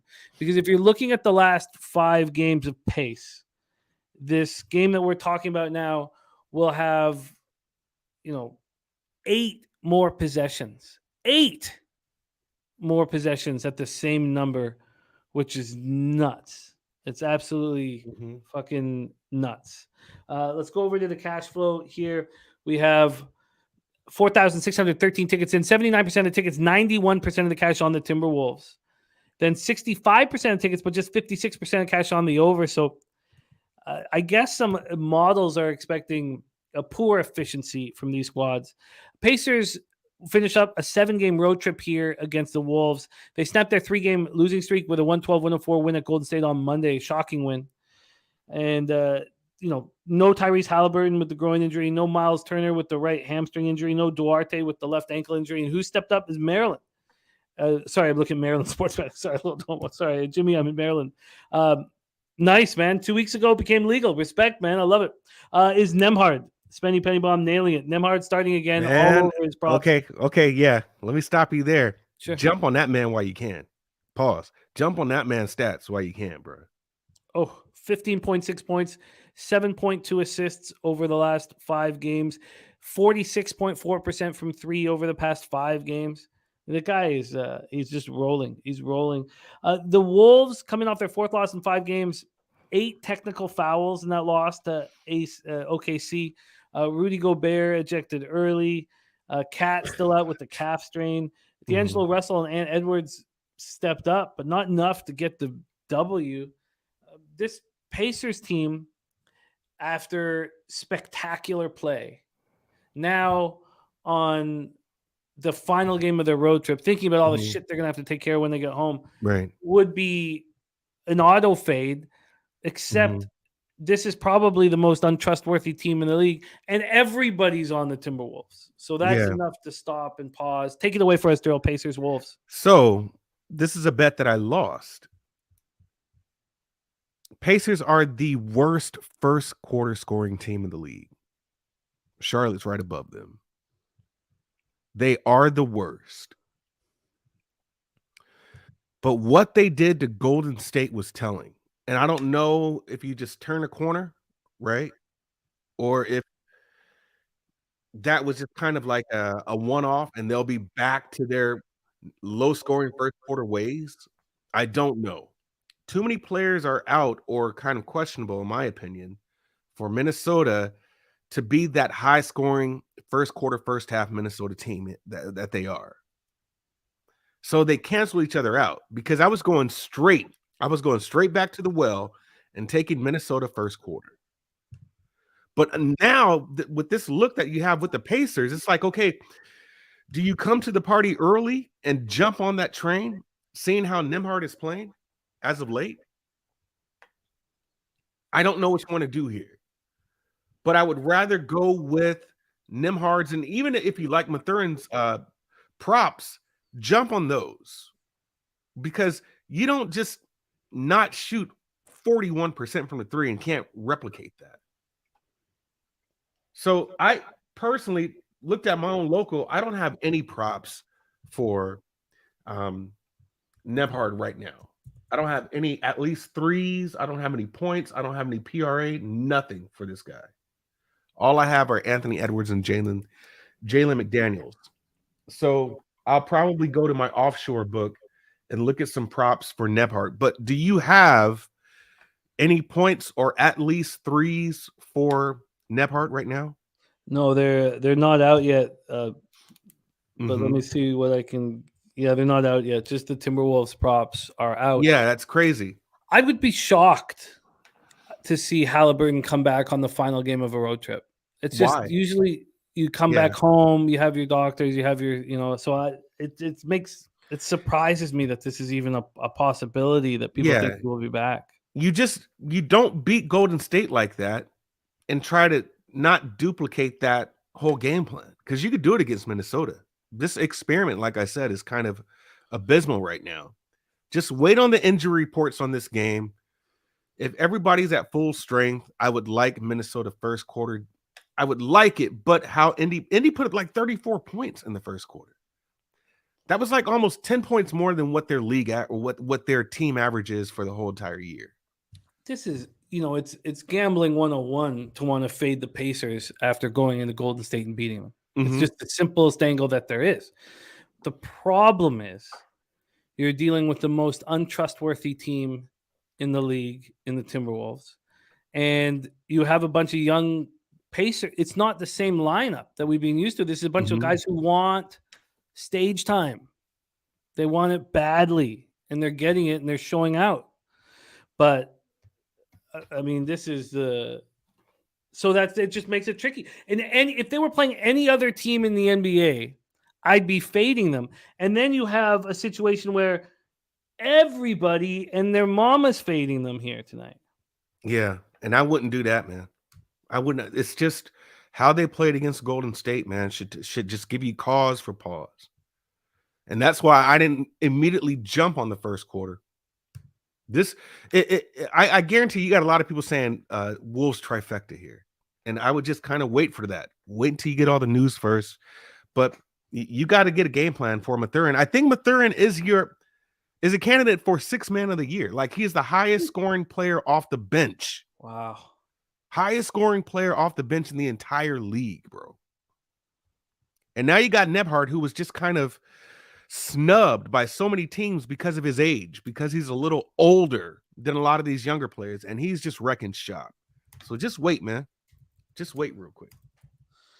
This is a rare situation here, a very rare situation where I'm not, begging to fade this basketball team. You have to think that this is going to be an angry Timberwolves team, but I've already been burnt having expectations that the Minnesota Timberwolves care and can find cohesion and shit like that. All right, let's roll on. There you go. That is Pacers, Timberwolves. Next up for us, Detroit Pistons, New Orleans Pelicans. We're at the Smoothie King Center in New Orleans, Louisiana. 3 games left before we get into a 10-game NCAA basketball slate with Daby Cab. Detroit 2-3 over their past 5, playing at a pace of 97.86 possessions a game. Pelicans 4-1 over their past 5, playing at a pace of 102.5 possessions a game. Let's take a look at the line history here for this Pistons spot. We have the Pelicanos opening up -10. They're now -11. From a totals perspective, opened up at 227.5 and now 229. Taking a look at the cash flow for this one, 4,714 tickets in, 59% of tickets, 81% of the cash on the Pelicans. Market moving towards them. 61% of tickets, 86% cash on the under, and the total keeps climbing. It's confusing. Pistons on the second half of a back-to-back after winning their second in 3 games, 116-96 in Miami last night. Pelicans coming off their 4th straight win, 121-106 at home versus the Nuggets on Saturday night, playing good ball.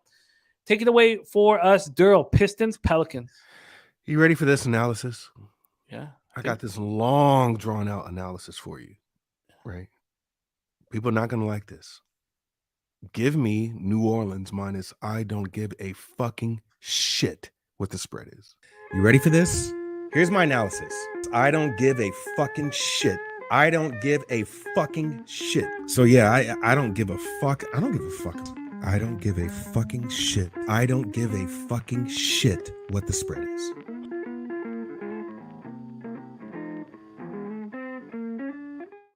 We got 3 straight. I don't give a fucking shit what the spread is. Winners for Darryl, and he's dropping his 3rd one on today's show. Take it away. Why are you so strong on the Pelicans? I just saw what they did against Denver, smacked the shit out of them. Of course, you smacked the shit out of San Antonio, but I really like how they played Toronto. Smacked the shit out of Toronto. Yeah. Right? Usually when 2 teams play like each other close, like they'll kind of split. Nah, man. They lost to Memphis. Memphis beat them to holy hell. I believe he has some players out for New Orleans. They smacked San Antonio again, putting up like a $130. Like everybody's looking at Pistons in the recent body of work, right? And that's fine. I get it. But they got smacked by Memphis. They beat Dallas in overtime. They got smacked. And this is all I needed to see. Was that New York Knicks game. Put up 140 points. I think the spread is going out. Herb Jones is doubtful, right? But I think you might see, if not Herb Jones, if Herb Jones probably won't play, I think Devontae Graham is going to play though. And I just think Zion's just going to it's just going to be light work for Zion. So this is a game that I don't need really a lot of stats to back it up. I'm just looking at how these teams would match up against each other. And this is just going to be hell for Detroit, in my opinion. So not much that I have to say as far as giving you a bunch of stats, trends, and angles. It's just when I'm looking at the eye test and looking at how New Orleans can play against Detroit, this game is not going to even be close. So give me the Pels. I see like a 13-point, 15-point lead here. That's how this game is played out. Give me the Pelicans, man. Full game, -10.5. I already stepped on it. -10. I don't care. I don't care what the spread is here. They got this game. -10.5. We can get you a -103 on that. Strange that 5 times giving the low vig, but it's moved to 11 at a couple bucks. -10.5, -103 for the Pelicans. It's tough. You have that big win at Miami last night, and then you got to get on that plane and play a Pelican squad that still trying to earn respect. I think this look makes sense, man. I think it looks. Yeah, you take it. Don't be afraid. This line is large for a reason, bro. This Let's line is move large to for a reason. 9 p.m. Eastern. Golden State Warriors barely over 500. Jesus. 2-10 on the road. At the Utah Jazz, 14-12, 8-4 at home. Vivint Arena, Salt Lake City, Utah. Golden State Warriors 3-2 over their past 5, playing at the pace of 102.9 possessions a game. Utah 2-3, playing at the pace of 100.7 possessions a game. Start with the line history here. We have the Warriors opening up as 1-point favorites. They got up to 8-point dogs. They're now 7.5-point dogs right now. From a total standpoint, opened up at 239 due to injuries. It's dropped 6 points. Yeah. To 233. Golden State had their modest 2-game winning streak snapped in a 112-104 loss at home versus Indiana on Monday night. The Jazz had their 2-game winning streak snapped in a 116-111 loss at home to the Blazers on home to the Blazers on Saturday night. So this is a very rested Jazz squad. Mm-hmm.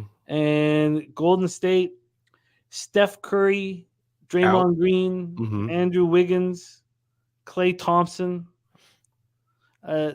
Looks like Thompson rested last game, right? So yeah, he rested. He's not on the injury report, but if I was Klay, I'd be like, man, I'm not playing this damn game. That's just he's out tonight too. Okay. Yeah.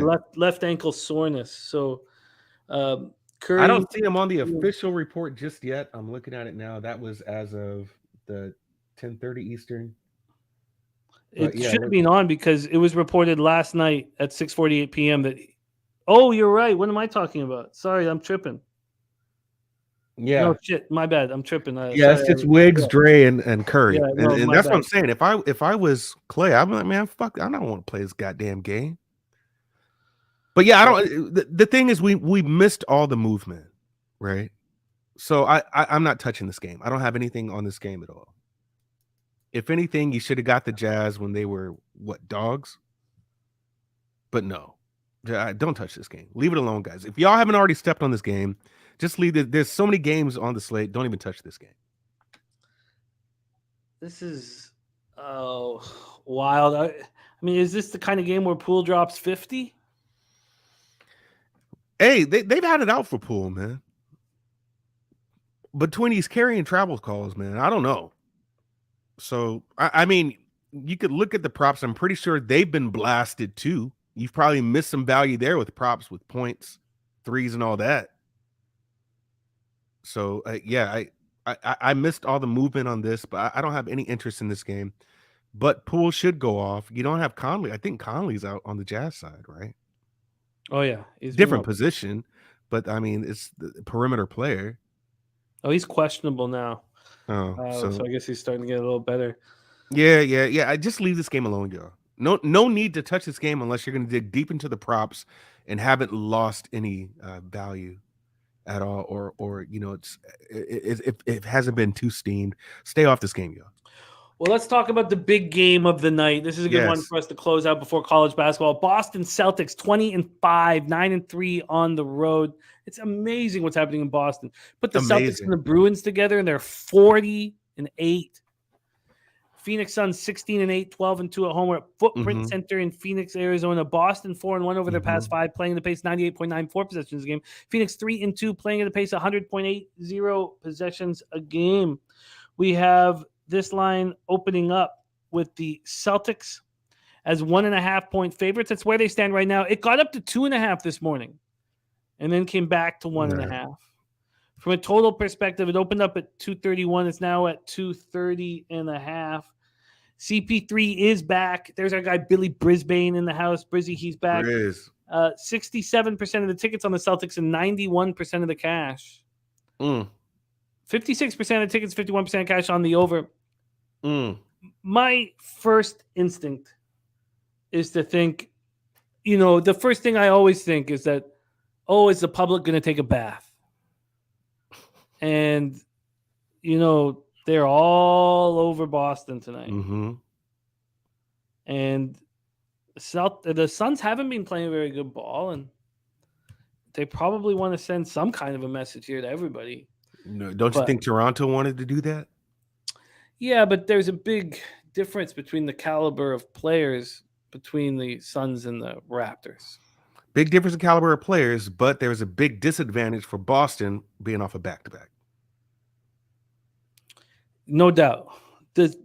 Look, I know a lot of people like Toronto on Monday night. I did. I was one of them. But the Celtics should not be trifled with. And I want to do it here. The Suns coming off losing by 19 at Dallas on Monday night. Yeah.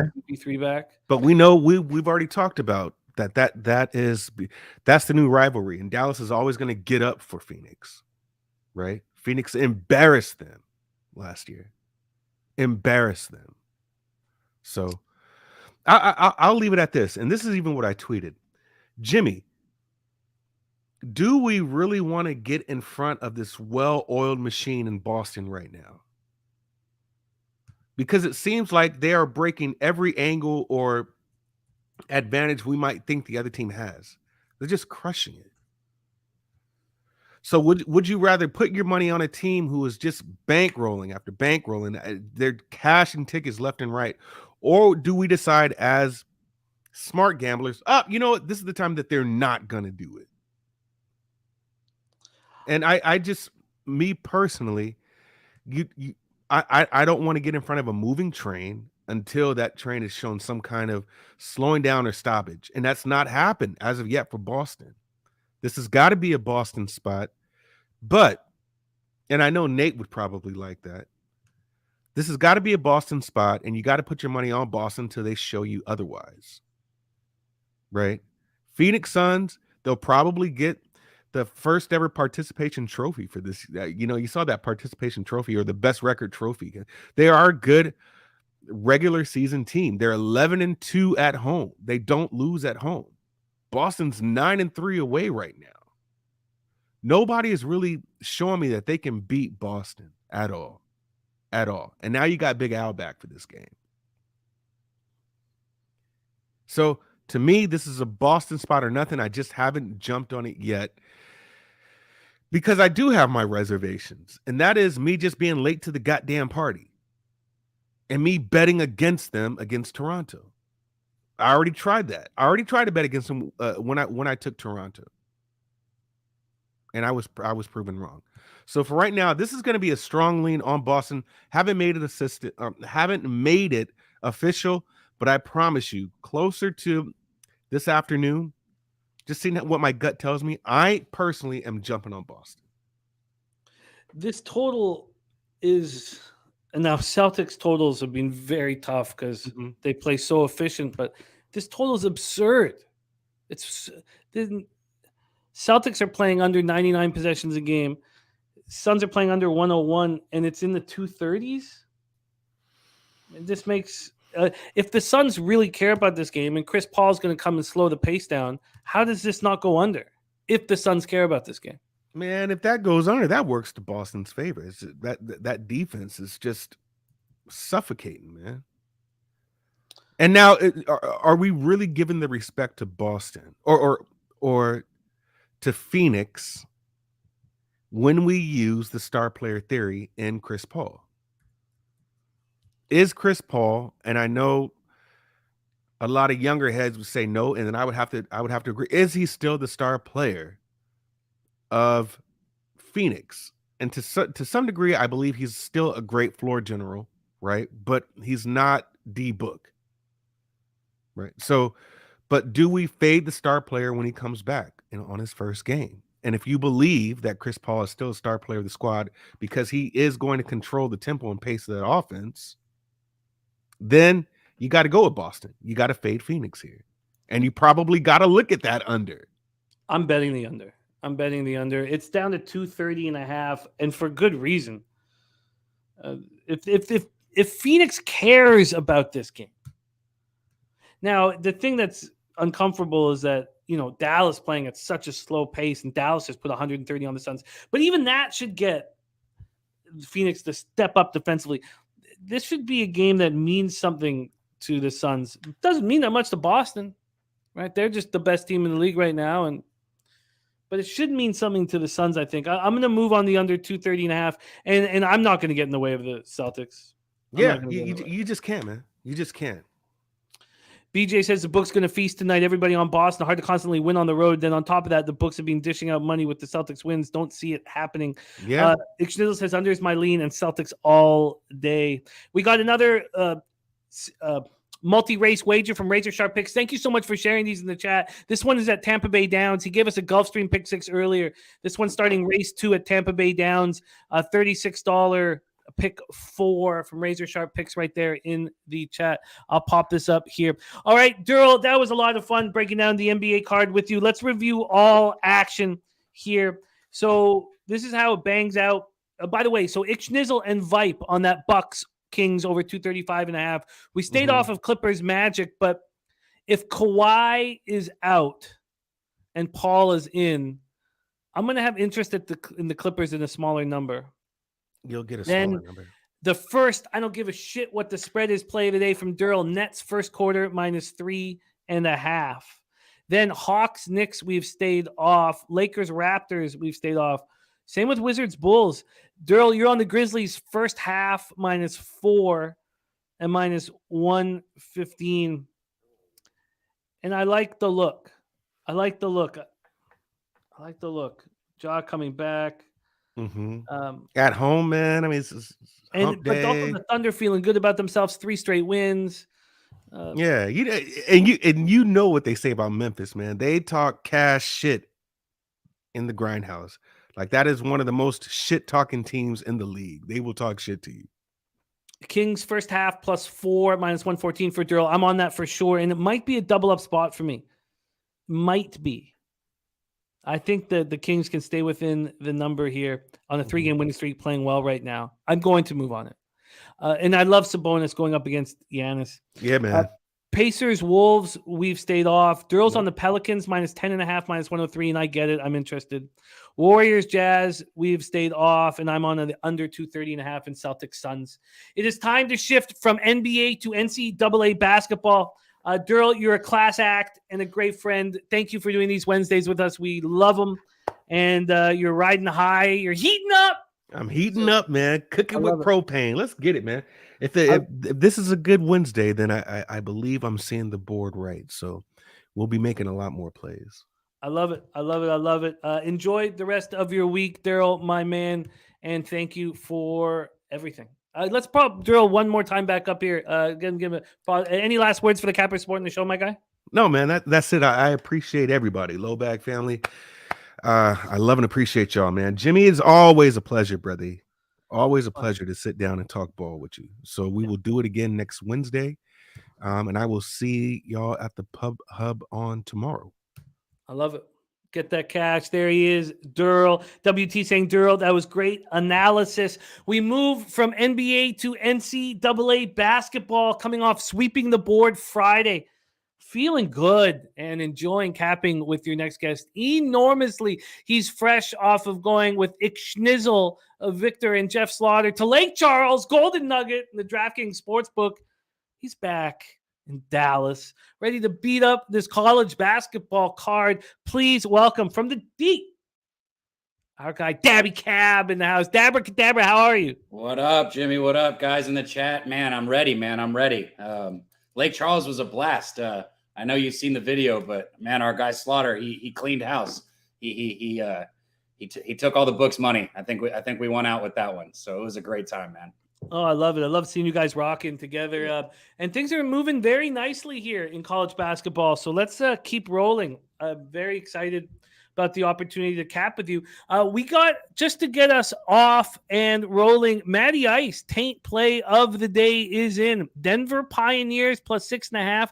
Says revenge spot here from when Denver lost by 4 earlier this year. Says let's eat, fam, from our guy, Matty Ice. Shout out to Matty Ice, and thank you for sharing the taint play of the day.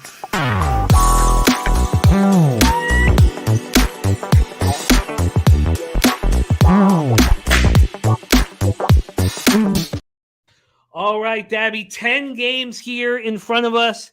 Let's get to work. We start at 6:30 p.m. Eastern. DePaul Blue Demons, 5-3, opening up their Big East account at the St. John's Red Storm, 8-1, also opening up their conference play. Let's go to the line history first here and see what we are dealing with for this one. DePaul, St. John's. We have DePaul opening up as 8.5-point dogs. They've moved to 9-point dogs. 9-point dogs. From a total side of things, this opened up at 154, now at 157.5. Let's go over to the cash flow here. 1,267 tickets in, 51% of the tickets and 90% of the cash is on St. John's. From a total perspective, 55% of tickets on the over, but just 22% of the cash. That's wild because the total keeps going up. We haven't seen a sign that it's coming down. DePaul comes in off their second straight overtime victory, 78-72 at Loyola Chicago, was 1-point dogs on Saturday. St. John's had their season-opening 8-game winning streak snapped in a 71-60 loss at Iowa State as 7-point dogs on Sunday. They shot just 35.8% from the field, 18.8% from three, and committed 20 turnovers. You put that all together, and it's almost a surprise that they stayed within 11 points in that basketball game. You could imagine this is a very angry St. John's squad, and now they have a chance to step on the throat of DePaul. But DePaul has a bit of a freshness advantage, even though they're coming off 2 straight overtime games. We are in Queens, New York for this one. Take it away for us, Daby Cab, DePaul, St. John's. All right. I got you, Jimmy. Real quick. Where is it? Cyrone, that Baby Yoda, my guy. And I see Miss Phallus Hound in there in the chat. Nice. I got some exciting news for you, Jimmy. I'm not going to break it yet, but we got a little Christmas special planned. We got something coming up. It won't be on Christmas. It'll be before it, but I gotta break that down with you. But let's get back to this real quick. Nice. Phallus Hound being involved means we all want to watch it. So respect, man. But let's get to work. DePaul, St. John's, my guy. How are you attacking this? Okay, so like you said, the St. John's coming off that loss to Iowa State. It's a tough loss for them. Other than that, they've been great, though. 41st in the country and scoring just under 81 points per game. DePaul on the other side, they're scoring 76.6 per. They're allowing 74.5, which is 302nd in the nation. They're not doing much on defense. This game, as much as I kind of lean St. John's on the side, when these two teams meet each other, and it's been over and over again the last 4 times, as a matter of fact, they go over. The last 4 games they've played have gone over. These teams just seem to run it up no matter what happens when they meet each other. Out of those last 4, 3 of the last 4 that have gone over by 18 points or more. So when I say they really run it up, they really run it up here. So I would really, as much as I lean St. John's, because I do think that this is a good St. John's team that's angry. I think in this meeting, in this situation, these teams are going to just put up a lot of points. DePaul doesn't play much defense, and an angry St. John's team is going to help put those points up. So I'd look over here. I haven't bet it, but I'm very close to pulling the trigger on this one. I just want to hear what the chat thinks and hear what you think on this one.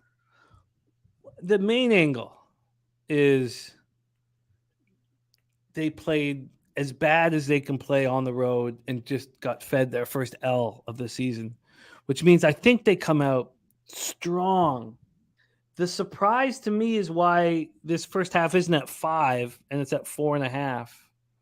If the market was concerned about St. John's coming out really strong, we'd for sure see a 5 on the board.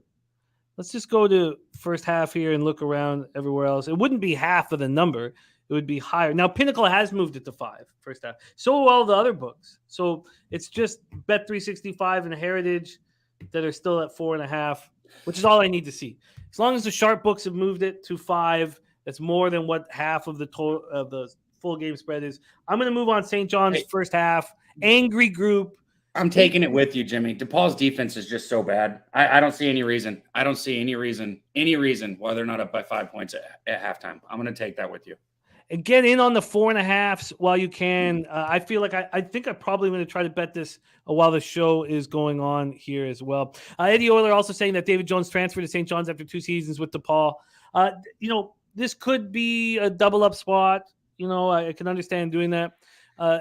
It's not that I don't like the full game, like Excal asking. It's just that what is the angle that you can trust the most?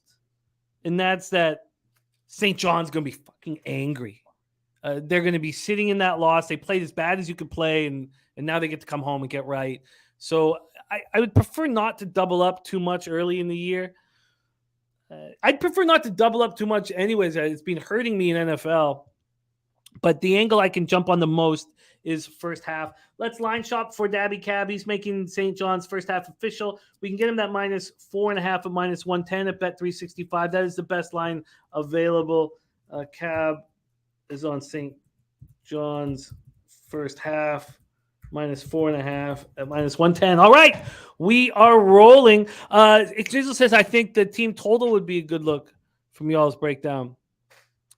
Yeah, that's legit. Would you want to touch on that quickly? What do you think of just focusing on the St. John's offense to score? You talked about how these games have soared over in the past. Yeah, notoriously they've soared over, and to support the St. John's angle of the team total side is what I said with DePaul's defense. They're giving up 74.5 points a game, which is 302nd in the nation. They're not good. They don't play much defense. And it's not like they've been playing, just outstanding teams to put those numbers up. They've been playing pretty average competition, and their defense has done terrible. So DePaul doesn't have much defense. These teams do seem to play each other well. But again, I just don't think this is a year for DePaul. So I'm on St. John's here with you. Gas report says St. John's offense not that good. They have to be better than what they showed at Iowa State. So I'm interested in backing this. We have a couple questions that I've missed from Eddie Euler. I don't know how many games they play Madison Square Garden, although it's fun whenever they do play. I always think of that as their home arena. Also, about that over in that Canucks game that you asked about, both teams just allowed 6 goals in their last game. And from my history in gambling, I know that the coaches are extremely upset that their teams are doing that. And now the Canucks are going out on the road. So that's why I don't think the over 6.5 is moving that quickly in the marketplace, even though so many people are on it because of a recency bias. It's not a spot that I want, but there's no way I would trust Vancouver's defense to do anything but hit overs. All right, let's move on. Next up, 6:30 p.m. Eastern, Michigan State Spartans 5-4, 0-1 in the Big Ten at Penn State. Nittany Lions 6-2, opening up their Big Ten account at Bryce Jordan Center in University Park, Pennsylvania. We'll start with the line history here for this one. This one opened up with Penn State -3.5. They got up to -4.5. So they've got up to 4.5 a couple times. They got up to 4.5 this morning and at 8:40 in the morning, and then dropped back to 3.5. Then again at 11:54 they got up to 4.5, and now they're back sitting at 4. From a totals perspective, it opened up at 134. It's now sitting at 137.5. We take a look at the cash flow. They've given this tiniest sliver of line value to Penn State, but the betting public doesn't agree with it. 4,714 tickets in, 34% of tickets, 67% of cash on Michigan State. Then you have 60% of tickets and 65% of cash on the over. That is moving. That one is moving. But seems like you have some sharp money on Michigan State here. They're coming off their second straight loss, 70-63 at home versus Northwestern on Saturday. It's 5.5-point favorites. Penn State had their modest 2-game winning streak snapped in a 101-94 double overtime loss at Clemson 8 days ago. They were 2-point dogs, but this team has not played since November 29th. Take it away for us, Daby. Michigan State, Penn State. This game, man, this game. Like my cap and my brain says Penn State, but everything in my gut wants to join Matty Ice on that first half plus 2.5. I just saw him put it in the chat. And I loved it when I saw it. So let's look at it though here. Michigan State, they have a lack of depth, and that's why I would go first half, specifically if I was playing them. They're injured, right? They don't have the talent that they've had in the past, but with the injuries, even Tom Izzo has pointed out Michigan State's lack of depth. They've been turning the ball over too much, 13 times per game, only forcing 11 turnovers, which is something that notoriously Michigan State's defense does well. They're shooting 44% from the field. Opponents are shooting 42%, so pretty average there. Penn State, like you said, 6-2, led by Cameron Winter. He's been great. He put up 26 points in that double overtime loss to Clemson for Penn State. Followed by Jaden Pickett, who had 23 points in that game. Right now, Penn State's averaging 77 points per game, which is 47% from field, 40% from deep. Like I said, the numbers, everything lines up for Penn State here. Michigan State has fallen off, but they've been injured, and I just can't see. I mean, it's crazy to think about the fact that Michigan State is the underdog against Penn State. This is not something we're used to seeing in this situation years past, and it's just unusual to see. I haven't bet it. I might come back to this and take Michigan State first half. That's just on a coaching. That's me backing Tom Izzo because if I do it, because simply I just think that Michigan State finds some way to get right. And he talked about how he didn't schedule enough time to practice. And I know Michigan State's 5-4, but that's 5-4 against elite competition. I think they overstacked they overstacked the beginning of their season, so to speak. Yeah, I would like to back Michigan State first half here, but it's not just one loss at Northwestern. It's back-to-back losses. Hard to trust this squad. If I was going to trust them, I'd trust them for a half. And I get the angle of Izzo as a dog, but I also have difficulty quantifying what it's like to have 8 days off in college, because a lot of people think that it's very helpful. I don't. You don't. Maybe at home, I think it matters. But if you're that shooting in a game is a lot different than it is shooting in practice. That's all there is to it. And anybody will tell you that. So it's 8 days off is a lot different. I know they're going to practice hard, but I'd prefer to have like a few days rest versus 8 days rest. Like give me a few days and I'm good with that. Give me 4 or 5 days and that's cool. Eight's kind of pushing it. That's over a week. There's Son Dizzle in the house. What up, Son Dizzle? Jacqueline joining us as well. Great to see you guys. Gas Report says, who has Penn State played? So we have lost. The Michigan State loses Northwestern, then loses at Notre Dame. Those are the two losses. Penn State's had a real. Well, they beat Virginia Tech. Oh no, they lose by 2. Excuse me, they lose, but that's a tough one. Look, I think losing to Clemson in double overtime is probably a good sign. Coin says, shouldn't these two get off to a slow start? Brizzy says 8 days off, a lot of Tinder swipes. Xcal says Spartans 0-5 against spread in the last 5 games. There's a team with a winning straight-up record. Okay, I think there's enough. I get what Maddie's doing. I get it. But I'm going to – I guess I'll write it down. But I'll leave it with question marks as a lean, which Michigan State first half. But I get it. I get the idea. Let's roll on. 6:30 p.m. Eastern. Siena Saints 5-3, 1-1 on the road at Georgetown. Hoyas 4-5, 3-3 at home. Capital One Arena in Washington, D.C. This is going to be a fun one, seeing Siena go up against Georgetown. Siena opening up as 6-point dogs. That's exactly where they stand right now. That 6 is taking a bit of juice. 5 cents of extra juice. From a total perspective, it opened up at 142.5 and has dropped to 140.5. Take a look at the cash for this one. 36% of tickets and 66% of cash on Georgetown. So I can understand why the market's not moving off of that here. You have the public betting Siena, so it's moved a little bit of juice. 60% of tickets on the under and 88% of cash on the under, and it's dropped. We see that it's dropped 2 points. Siena comes in off their second straight win, 74-70 at home versus Canisius as 7-point favorites. Javian McCollum went off for 27 in the win. Georgetown comes in off their second straight loss and third in their last 4 games, 74-71 at home in overtime to South Carolina on Saturday as 5-point favorites. An angry Georgetown squad here.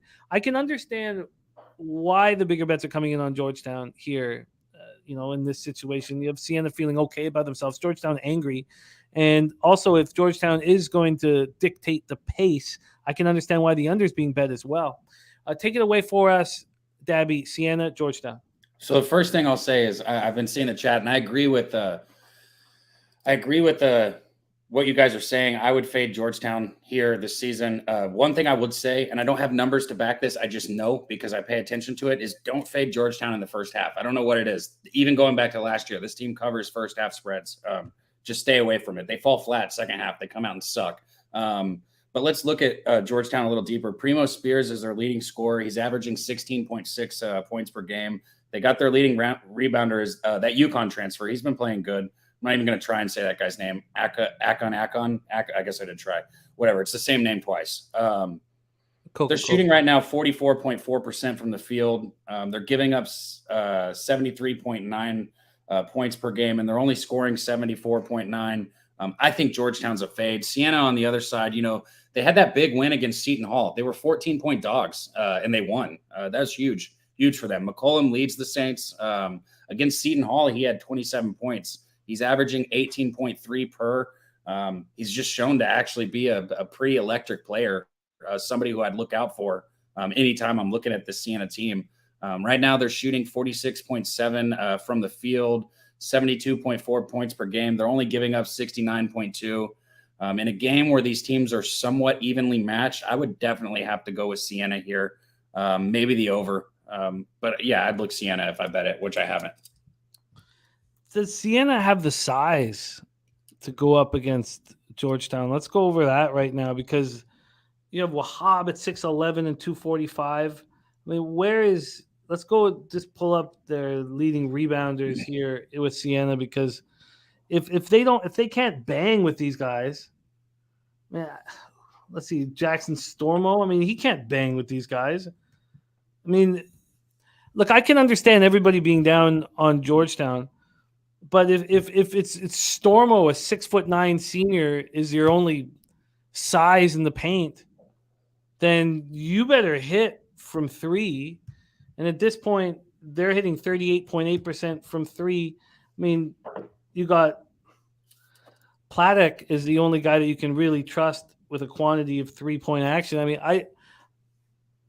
I think that Georgetown is undervalued here. And if I think that Georgetown's undervalued here, I mean, obviously I don't want to go up against Matty Ice, but here's an angry Georgetown squad at home with a huge size advantage. I mean, I don't see why this won't be an ugly basketball game that Georgetown covers and it goes under. Why were you liking the over in this spot? Georgetown doesn't play much defense, man. And I don't want I don't want to go completely against what you said there. It's just this team, man, like, yeah, they have the size advantage here, but if you play like a bunch of sissy lalas, it doesn't fucking matter how big you are. You know, that's my problem with Georgetown is they're weak. Bro. They're just weak. They're a weak basketball team. But Siena on the road. I know. Yeah, I know. This is a tough one. I didn't bet it. My money's not back in my mouth here. So I don't, I can only give you my analysis on this one. Well, then, that win against Seton Hall is a 14-point dog. Like that was impressive. And I know it could have been a standalone game, but that was impressive for me. That right there. I mean, if they can beat Seton Hall, I guarantee you they can beat Georgetown. And I know that's just one win it's not transferable, but I'm just saying Georgetown's just not, for me, they're not bet on this year at all. That Seton Hall game wasn't that the game at like fucking in the morning it was the third place game. Seton Hall, both teams shot. Seton Hall shot 11% from 3 in that game, but Siena shot 12.5. All right. Okay. Look, I won't go up against you guys with Georgetown. Well, I'm not on Siena here. But I will bet the under in this game. If you like Georgetown, Jimmy, I'd take them in the first half because they do cover first half spreads. That's one thing they are good at. I don't need to go up against everybody here in this. I don't need to do that. There should be enough for me here. Coin saying Georgetown allowing 74 points per game. Look, I mean, the South Carolina game went to overtime. I think they added 5 minutes is the reason why that went up there. And I just think that with this size advantage that if Siena hit 12% from 3 against Seton Hall. I mean, if they don't shoot 40% from 3 here, I don't know how they cover. And that was a third place game at the ESPN Invitational that nobody was at, and they were pissed off they were playing in. Johnny Gunn says, love Georgetown first half here. I'm comfortable with just taking the under at this point. I'll just take the under 140.5. I know this game means a lot more to Siena, the opportunity to play against the Hoyas at Capital One Arena. So, all right, I'm on the under 140.5. Let's move on to the next. Did you want to make anything official there, Daby? No. Okay, we'll move on to the next spot on the board. 7 p.m. Eastern, Cornell Big Red, 7-1, 3-1 on the road, and Miami Hurricanes 8-1, 5-0 at the Watsco Center in Coral Gables, Florida. Let's go into the line history here for this one. Sorry, let me pull it up. Here we go. Cornell opening up as 15.5-point dogs. Now they're 14.5-point dogs. This total opening up at 150 has shot up to 153. When we take a look at the cash flow, we have 1,571 tickets in. 81% of tickets, 92% of the cash on Cornell. Xcal liking the other two. I like seeing that. By the way, no AD and no LeBron tonight in that Lakers game. Boogie Main in the house. What up, Boogie Main? So Cornell comes off its 7th straight win. It was not a good-looking one. 73-68 at home over Lafayette, who's atrocious, as 9-point favorites on Sunday. Miami comes in off their 4th straight win, just a demolishing 80-53 at Louisville as 12-point favorites on Sunday. A lot of bettors on Cornell here. I know this game, sort of like Siena going to Georgetown, Cornell cares about going to Miami, where Miami doesn't really care that Cornell's coming in. Take it away for us, Cab. Cornell, Miami. Okay, first thing, since we were talking about size last game, I love this Miami basketball team. I don't love them in this spot, but I liked Miami last year. I like them this year. I've made money on them already. I like Isaiah Wong. He's a guard that leads them. He's got 13.2, averaging 13.2 per game, but he leads in assist also. He spreads the ball around good. But what I'm getting at is this Miami team is not going to outsize anybody. So if you think, smaller program coming into Miami, it's not really what Miami does. Miami's they're scoring 74.4 points per. They're allowing 62.9. So they're actually playing a better defense this year. But my problem with Miami in this spot, they're winless against the spread, playing as a 15.5-point favorite or more this year. They're 0-3. So anytime they've been 15.5-point favorites this year, they haven't covered. Like I said, I love Miami, but I like them, in maybe a 6.5 point spread area if I'm going to lay points with them against anyone. And honestly, I think Hansen's going to be a problem on the boards for Miami. The big guy coming in for Cornell. I think Miami's going to struggle rebounding. Right now, Cornell, they're averaging 82.6 points per game. That's 25th in the country. 67.8 is what they're giving up. But from deep threes, they're averaging 11.9, which is third. And they move the ball around great. 20.1 assists per game, which is also third in the country. So, like I said, Cornell's moving the ball around. And do I think they're going to beat Miami here? No, I don't think they're going to beat Miami. But 15 points is too much. So I'm off. I can only look Cornell. I think I'm going to move on Cornell first half plus 8.5. I would rather cut this game down to 20 minutes. Coin saw this total at 149.5 last night, moved 4.5 points since. And we had Eddie Euler waiting for it to hit the peak and going under the 153.5. I'll take Cornell first half. This game means a lot to them. And see if they can stay in it for 20 minutes. Let's move on. 8 p.m. Eastern, Dayton Flyers 5-4. Just one road game, and it was a loser. At Virginia Tech Hokies 8-1. Virginia Tech 6-0 at the Cassell Coliseum in Blacksburg. Let's take a look at the line history here for this one. Dayton, Virginia Tech. Move over here to this line. Here we go. We have Virginia Tech opening up at -7.5. They're now -7. Again, this is a pinnacle opener. So I should be, again, I don't do this enough. Go into Bet Online, which put this out first. They opened up 7.5. Oh, no, sorry. Bet Online opened it at 8. So Bet Online's brought this from 8 to 7. Pinnacle opened this at 7.5. From a total standpoint, opened up at 127.5 and has dropped to 126.5. Take a look at the cash flow for this one. We have 2,129 tickets in, 57% of the tickets and 87% of the cash on Dayton. Then you have 60% of the tickets on the over, and we don't have a cash flow. Dayton comes in off its second straight win, 80-74 at home over Southeast Louisiana on Saturday, is 17-point favorites. It wasn't a nice-looking game. Virginia Tech comes in off its third straight win, 80-72 at home over North Carolina on Sunday. The preseason number 1, North Carolina, they were just 1-point dogs in that. At home over North Carolina. They were pumped up for that game. Is this a spot that maybe they look past Dayton? Take it away for us, Daby Cab, Dayton, Virginia Tech. I guess the first thing I'll start with this one, and I have a spot that I actually doubled up on today coming up, but I don't have a bet on this one. The first place I'll start is the defense. Dayton is only allowing 59.8 points per game, which is 28th best in the country. Virginia Tech is only 97th in the country, but again, in college basketball, that's not bad. You got so many fucking teams. 65.1 points allowed is what they're giving up. Both these teams play good basketball on defense. Virginia Tech doesn't turn the ball over. They've only averaging 8.7 turnovers a game, which is 6th in the country. So they protect the ball, which is important. Excuse me. On the other side, Dayton, they have been having trouble. The one big disparity in the numbers on this team is turnovers. Dayton's averaging 13.4 turnovers a game, which is 241st in the country. So they do turn it over. Their top scorer, however, Deron Holmes, he's been fun to, or Deron Holmes II, excuse me. He's been fun to watch, averaging 15.9 points per game. And I agree. This is a spot here.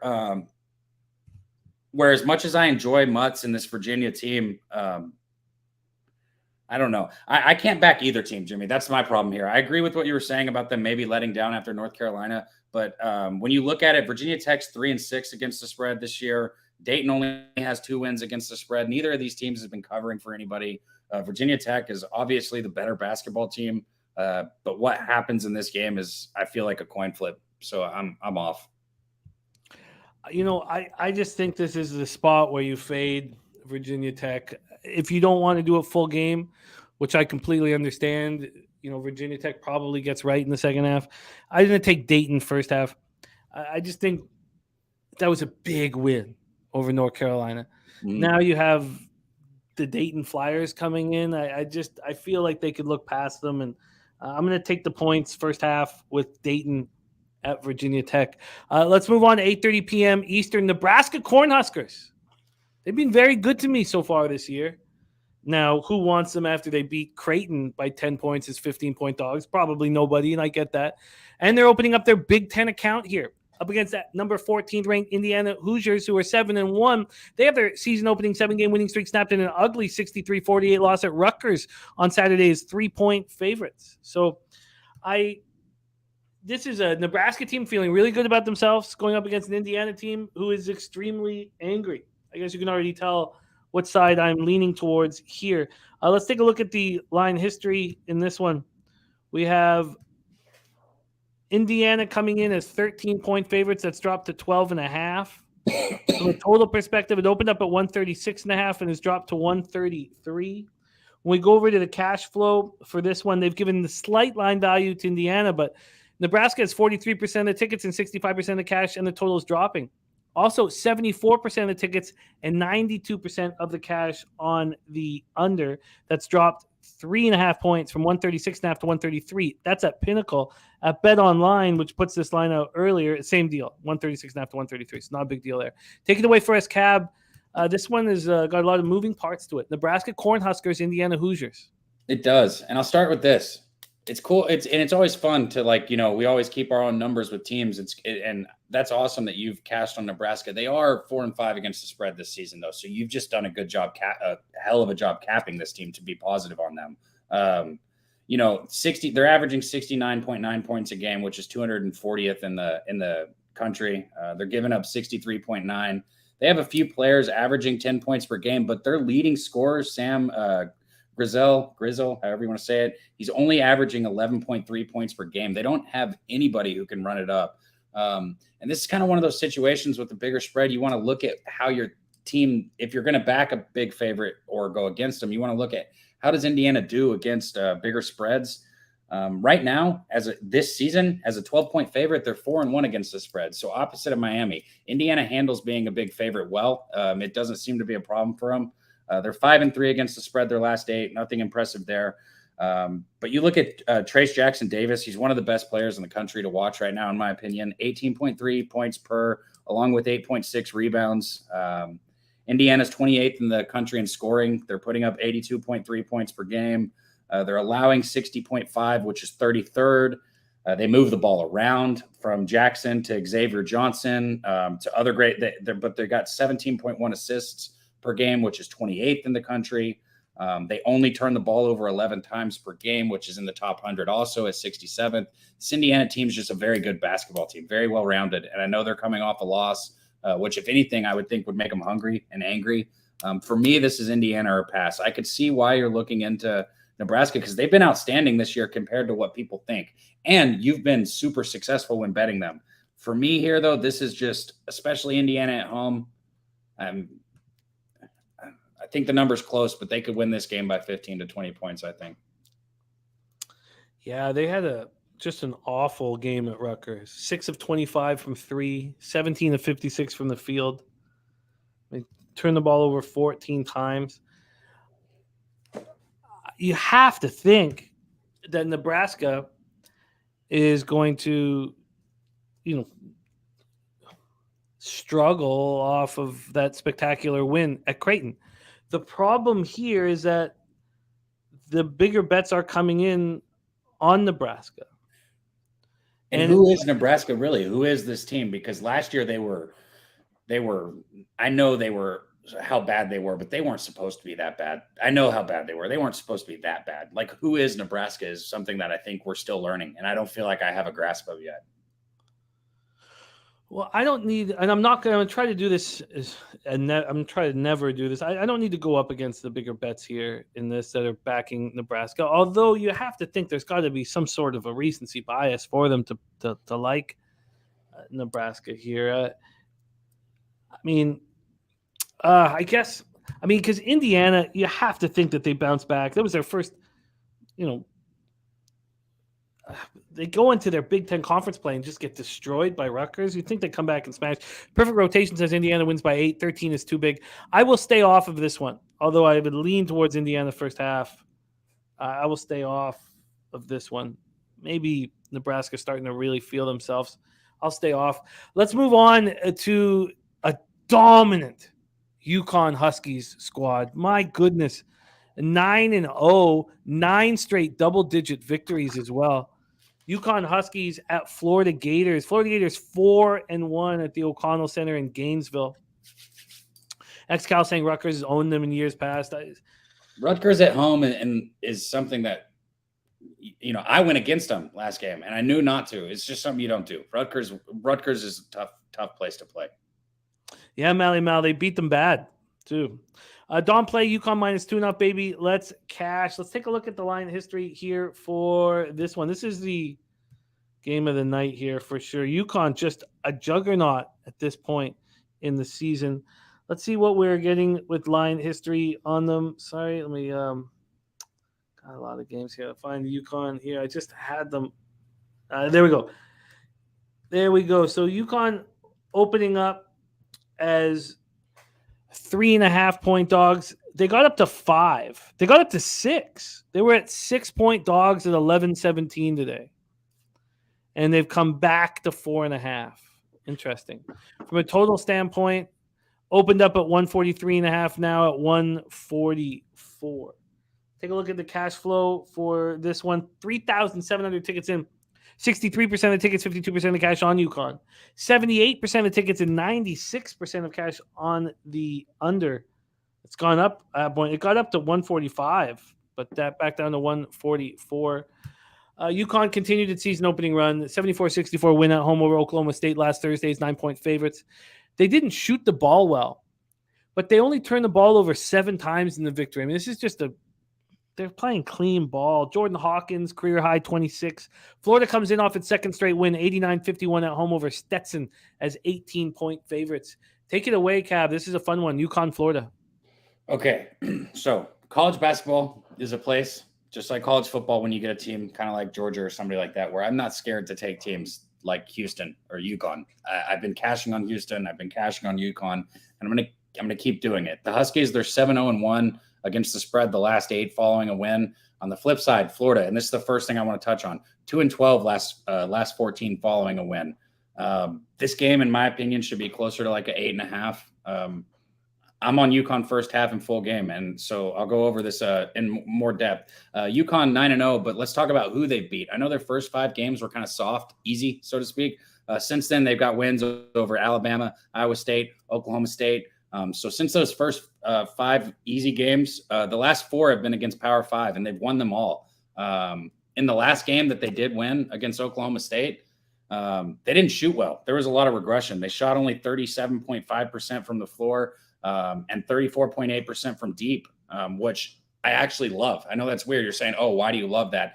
They shot like shit. I only expect them to progress. They should only do better this game than that game. Because you look at the season, they're shooting 47.5% from the field. They have the 9th best offensive efficiency per possession. This team's just outstanding. Last game, you look at what they did. They were led by the sophomore guard, Hawkins, who had 26 points. They have multiple people who can step up and score. Florida, yeah, they've won 2 games straight. But look at what they've done against better competition like West Virginia. They got their shit ran against West Virginia. They lost 84-55. A lot of good numbers that are in Florida's favor. So they've got the 44th best offense, the 56th best defense, 23rd fastest tempo.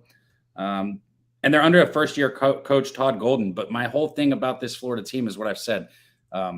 These numbers have all been put up against shit programs. Okay. When they've stepped up in competition, they've still been ran. And this isn't the spot, in my opinion, for UConn to let down. I got UConn first half and full game. So that's where I'm at with this.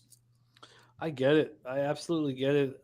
I wonder if, it caught up to 6. I wonder if there's a concern here because I know they played neutral court and dominated. It's their first true road game. Yeah. So I guess that could be an angle that some people are looking at. Viper went UConn, Penn State, parlay.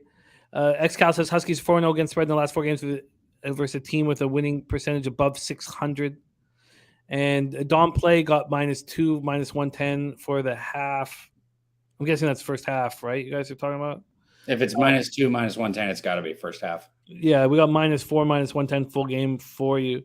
And we have the pimp slap play of the day, Eastern Washington +3.5 from Mike M. I love it. Wow, I'm going to need more time. It's a fascinating thing that it went up to 6 and then dropped back down to 4. So I'm going to need more time to sit with this one. Cab moving on it. UConn first half -2. UConn full game -4. And this is going to be fun. And as long as one of us has a move here, I'll need to sit with it a little more. It's just I don't like that movement that you're talking about, but still, it comes back to me. This UConn team, this ain't the team for Florida to step up in class here. This just isn't the spot. I don't think UConn plays some good defense, and I love the fact that they shot 37.5% from the floor last game, because they should be hungry to shoot better. They should be angry. Like, I don't care if they won the game. They should be mad about that. They should know how bad they shot, and they should come out shooting better. This is a team that's shooting 47.5%. From the field on the season, and that's a 10% drop last game. So I gotta expect that they come out shooting better this game. Yeah, I agree. 7 turnovers was a real nice. They're just playing well. They're playing very clean, well, strong basketball. Let's roll. Shout out to Diesel Eugene in the house. Great to see you, Diesel. Next up for us, Arizona State Sun Devils, 8-1, 1-1 on the road at the SMU Mustangs, 3-5, 3-3 at home. Moody Coliseum in Dallas, Texas. SMU opening up as 6.5-point dogs. That's been bet down to 5. I have screwed up SMU so far this year. This total opened up at 132.5. It's up to 135. And when I've lost with SMU, it's been by the slimmest of margins, but an L is an L. Let's take a look at where the cash lies here. 1,825 tickets in, 14% of the tickets, 44% of the cash on SMU. And then you have 63% of tickets, 77% cash on the over. 63 and 77, and this total's gone up 2.5. And you have big bets coming in on SMU, and it's dropped 1.5. So everything correlates here. Arizona State comes in off their 6th straight win, 68-64 at home over Stanford as 5-point favorites on Sunday. SMU comes in off its 2nd straight loss, 69-68 at home to Jacksonville State on Saturday as 13-point favorites. A pretty ugly performance. Take it away for us, Cab. Arizona State, SMU. Arizona State has been incredible this season for where they were last year. 6-game winning streak, including 5 covers, led by Desmond Cambridge Jr., who's the 5th-year senior guard that's leading them, which, so a lot of experience there. He had 19 in their last game in their win over Stanford. I have this highlighted here because, it's scary to think ASU is bet on, but I think they are. Only one team has shot over 40% against this Arizona State team this year. And only one team has scored. No teams have scored more than 70 points. That's outstanding. They're averaging 71.8 points per game, and they have 9 players who have had games with double figures. So they move the ball around. Also impressive. Arizona State right now, 5-4 against the spread, but they've covered 5 of their last 6. So they're hot. I know they're only 5-4 on the season, but those five covers have come in 5 of the last 6. This team is hot right now. You look at SMU on the other side, you wouldn't be the only one having trouble if you're betting this team, if you're betting on them, Jimmy. They're 1-6-1. Well, 1-6-1. So through their last 8, they've covered 1 game. SMU has.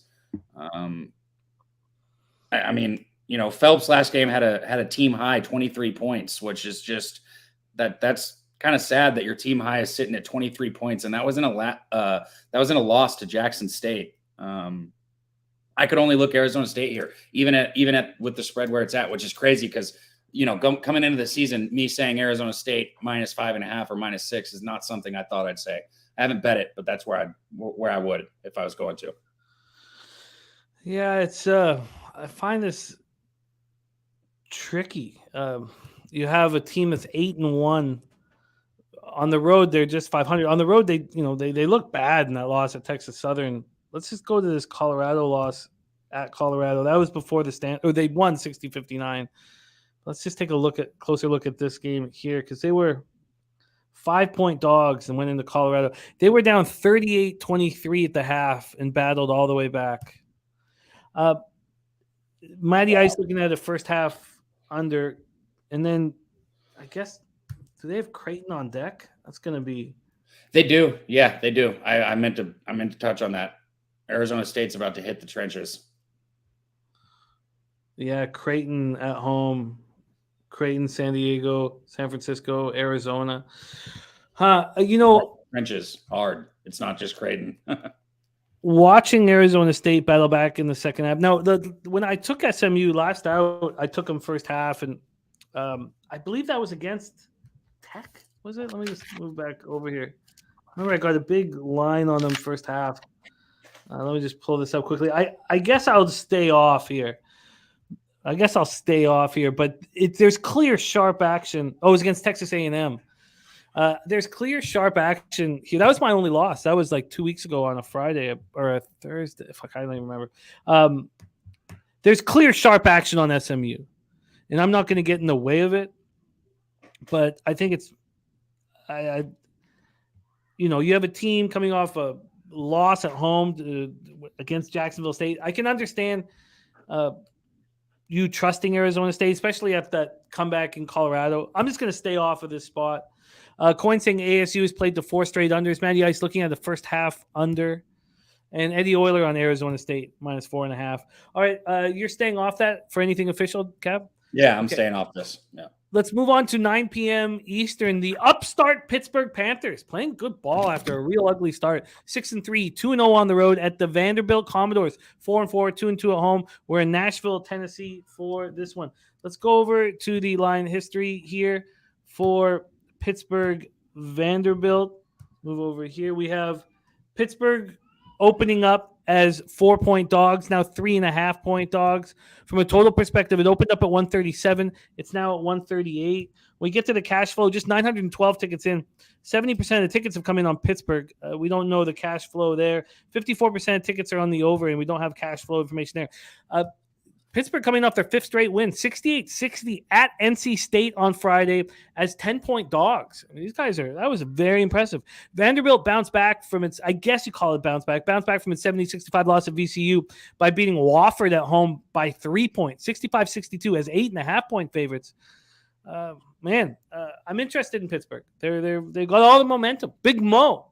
Pittsburgh Panthers at Vanderbilt Commodores. Take it away, Daby. Man, these last 2 games are crazy, right? They're crazy, but this is why we cap even the knowledge that we gain about each team is just as important. Whether or not we make a bet on it, we got to learn, we got to grow, we got to move from game to game each season and learn. Saying that I would take ASU as a 6-point favorite sounds crazy. Saying that I would take the points with Pittsburgh sounds crazy. But right here, they're averaging 72.7 points per game, only allowing 66.4. And they're hitting the boards. That's the one thing where they're doing well. They're 49th in the country in rebounds. They're averaging 39.3 rebounds per game. Henson's their leading scorer, 16 points per game, followed up by Burton, who's got 15.8. Since the beginning of the season, they've looked good. And Vanderbilt on the other side, I know we're way in the season, so to keep touching on this is ridiculous, but I mean, shit, we knew it was going to happen. Without Scottie Pippen Jr., their offense is gone, and they haven't replaced him. They can't replace him. Right now, they're 284th in the country points per game with 67.8. They're giving up just under that at 66.5. Rebounding, they're not good, 31.9 per game, which is 319th. Their leading scorer only averaging 12 points per game in Robbins. I would only be able to play Pitt here. I just think that I'm not ready to bet on Pittsburgh. That's the only problem. But I would take Pitt if I was going to make a bet here. I mean, I wonder if in this situation, because they beat, NC State on the road, I think they just keep rolling. Don Play, Cab's on UConn first half and full game. He took them both. I think they keep rolling here. I think Pitt. They roll into Vandy and take care of business. I do too. I mean, there's one team. You're either progressing or regressing, right? Come on, we're not staying the same. Pittsburgh's on the upswing. Vanderbilt even though they were never at a high point, is on the downswing. And that's the only way I could look at this. So, and you're getting points with it. Yeah. I would love to see where the cash is. So, okay, 70% of the tickets are on Pittsburgh. We know that. I wonder if there's going to be sharp money on the other side. How much It's movement only have we seen in this line? A half point at Pinnacle. Let's see Bet Online because they got out earlier. Pinnacle or Bet Online did the same thing, and it came back. It came back up point. You know, I'm going to wait here. This is one of those spots where if I bet it now and I look and I see 80% of the tickets and 20% of the cash, I'll be like, well, why did I do that? Right. We've had every single person here say Pittsburgh. So Here's why is my the market thing. not moving? Why are they dogs? I'm not going to put myself in a vulnerable situation, and that's what I think I could be doing here. So I want Pittsburgh, yes, but I need the books to show me proof that this isn't just a public dog. So I'm going to wait. So I agree with you guys from an X's no standpoint that especially after what we saw them do to NC State, that we would want Pittsburgh. And everybody, 7 of every 10 tickets is coming in on Pittsburgh. So I'm just going to wait and make sure that it's not just the Tennessee Titans of last week. Now, I know that's a much different situation, of course, because the Eagles are 11-1. But we know what happens to public dogs is they fucking lose and they don't cover. And I'm just going to wait here. We don't have very many tickets in, so that's a problem. So I'm going to sit back and wait. All right. And then my public dog scares the hell out of me. Like, yeah. So, and there's not one person in the chat here who said Vandy. My problem with Pitt, Jimmy, is if I bet Pitt and they lose by 15, 20 points, it won't surprise me. And that's going to piss me off if I lose money on a team that I know has the potential to suck at any given. I just need to see more out of this team before I'm ready to put my money on them. I know they've been great of late, but okay, like I want to see sustainability with them. The SMU game against Texas A&M, it turned out to be a public spot where the bigger bets had come in on A&M, but that came in later in the day. That was the only game I think so far this year that I've been up against the sharp money, and I was on a public dog. I've been following the sharp money. I'm 22-9 this year, so I just don't. I'm gonna wait. So I think we've talked enough about this spot. I enjoy breaking these games down immensely, though. That was a swing. Let's talk about the final game on our card. 9 p.m. Eastern. Towson Tigers, 8-1, undefeated on the road. These Tigers at the Clemson Tigers. 7-2, 6-0 at home. Little John Coliseum in Clemson, South Carolina. Towson comes in off its third straight win on Friday. 74-64 at Long Island is 19.5-point favorites. One thing about this game here is there were 310 people there. So I think you can give Towson the benefit of the doubt of not covering as 19.5-point of favorites when you're in a Steinberg Wellness Center in front of 310 people. In other situations, I'd be like, why didn't they follow through? But that's a pretty sleepy, shitty situation. Clemson comes in off its third straight victory, 77-57 at home over Wake Forest on Friday as 3-point favorites. John Todd now. What up, John? Let's take a look at the line history here for Clemson, Towson. We have Clemson opening up as 7-point favorites. There's been no movement. There was juiced movement, 7 cents. Come back. They have 4 cents of movement. From a totals perspective, it opened up at 131.5 as a pick'em. There's been an 8-cent move to the over. Let's go over to the cash flow here. 1,064 tickets, 38% of the tickets and 81% of the cash on Clemson. That's interesting. If there was that much money on Clemson, you would think that the line would move, and that's not happening. Take it away for us, Daby. The last game on the card, we had the Little John Coliseum in Clemson. Take it away. Like I like what Clemson's been doing. Okay, 46th adjusted offense, 56 overall on defense. but I don't like Clemson as a 6.5 point favorite. There's the problem right there. Right now they're 1-4 against the spread as a 7-point favorite. Towson on the other side, though, they have health questions here. So we've got Towson might be missing their best two players. This year they've been putting up 69.8 points per game. They're allowing 63.2. Charles Thompson has been good, averaging 12.8 points per. Timberlake's been even better, 15.3 points per. But like I said, there's health questions here. For me, with this game, that's everything. If Towson doesn't have their best two players, there is absolutely no reason why Clemson doesn't cover this spread. If Townson's healthy, I think it's a different game, and I don't like Clemson at 6.5. Clemson's been led by Hunter Tyson. He's putting up 14.2 per game. As a team, they're putting up 75.9, only allowing 65.6. Like I said, 46 offense, 56 overall defense. They've been great. They're not turning the ball over, only 10.8 turnovers, which is 54th in the country. They move the ball around well, 15.9 assists per game, which is 60th. Clemson's been a well-rounded team, but again, I don't like them laying this many points unless I know for a fact who Townsend's putting on the court, which right now I can't get confirmation of that. And I've looked like everywhere. So if anybody knows, let me know, because I searched hard and I could not find it.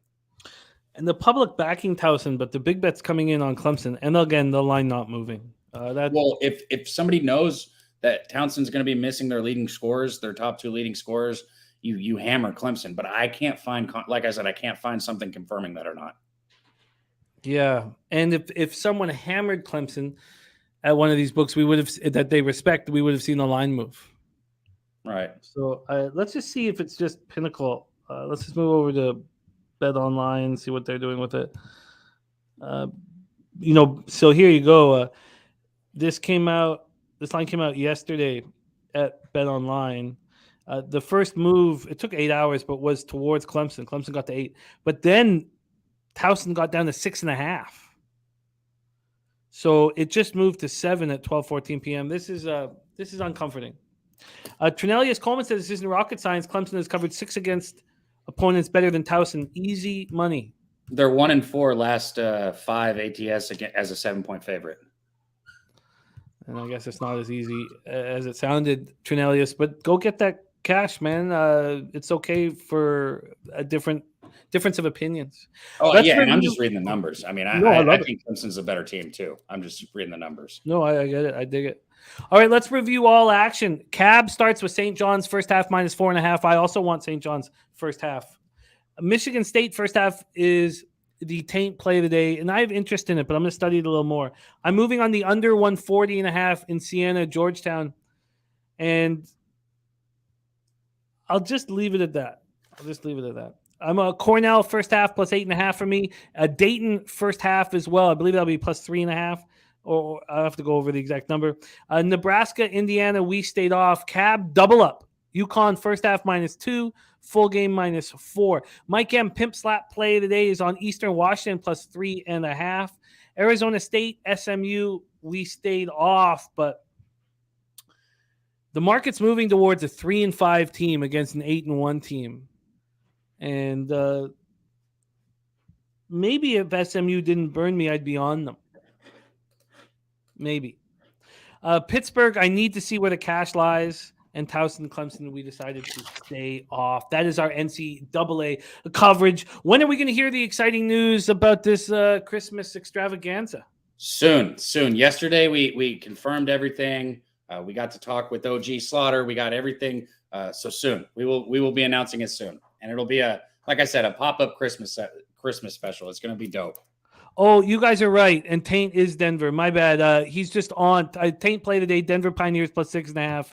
We got right here. Revenge spot here from Denver. We lost by 4 earlier this year. He's just also on Michigan first half. Thank you, guys. Thank you, Matty Ice.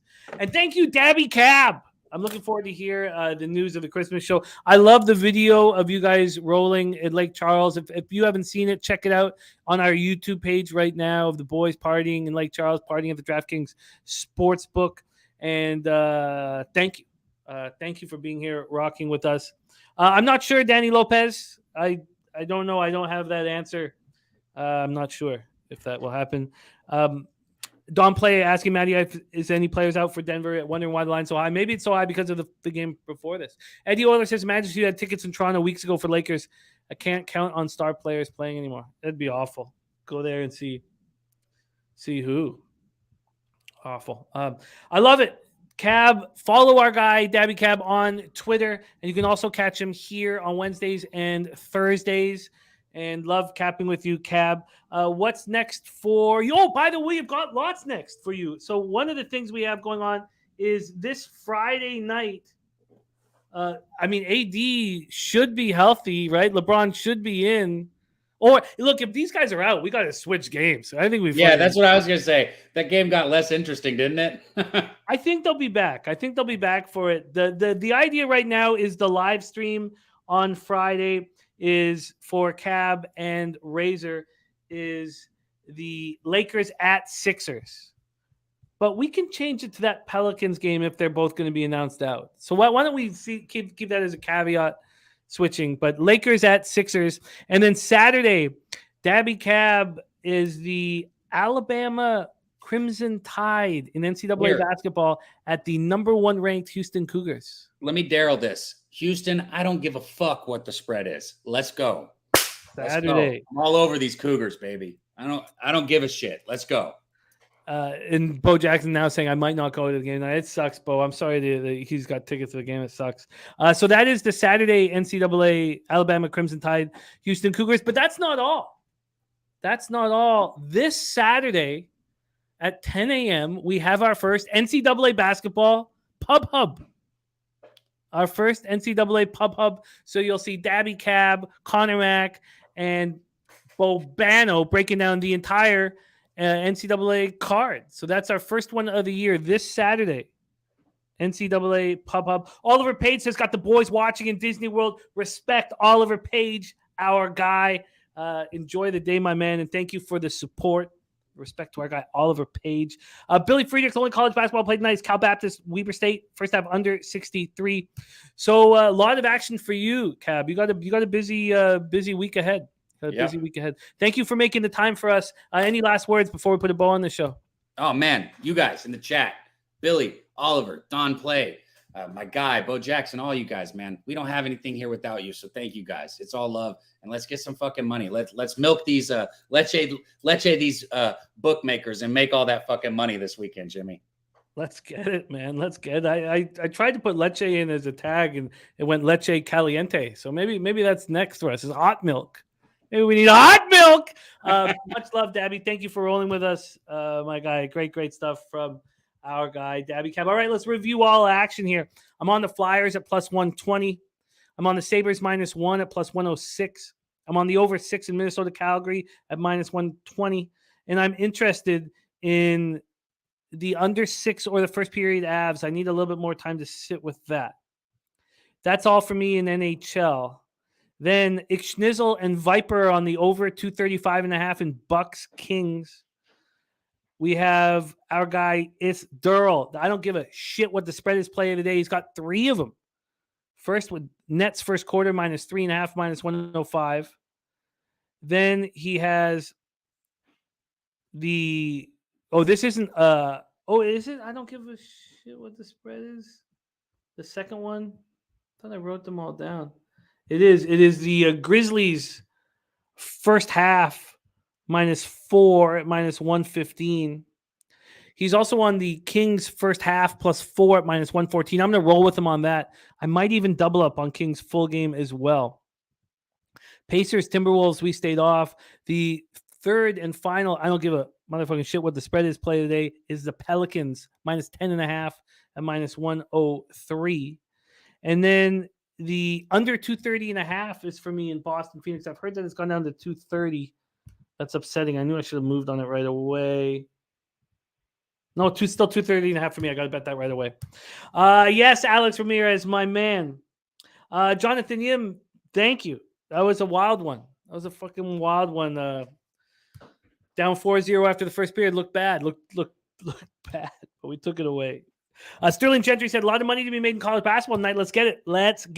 Jarek White, Sterling Gentry, Jonathan Yim, Alex Ramirez, Nasty Nate, Cheshire Cat, Andrew Carr, XCal 360, Don Play, WT, Parl Angel, Leonard Porch Jr., John Todd, Oliver Page, Bo Jackson. Thank you guys for your support. Perfect Rotation, Matty Ice, Sterling Gentry, JR, Eddie Euler. Thank you guys. Trinelius Coleman. Let's go out there and get that fucking cash. Justin McElvey, what up, man? Let's get that fucking money. Thank you guys for rolling with us. Big show tomorrow.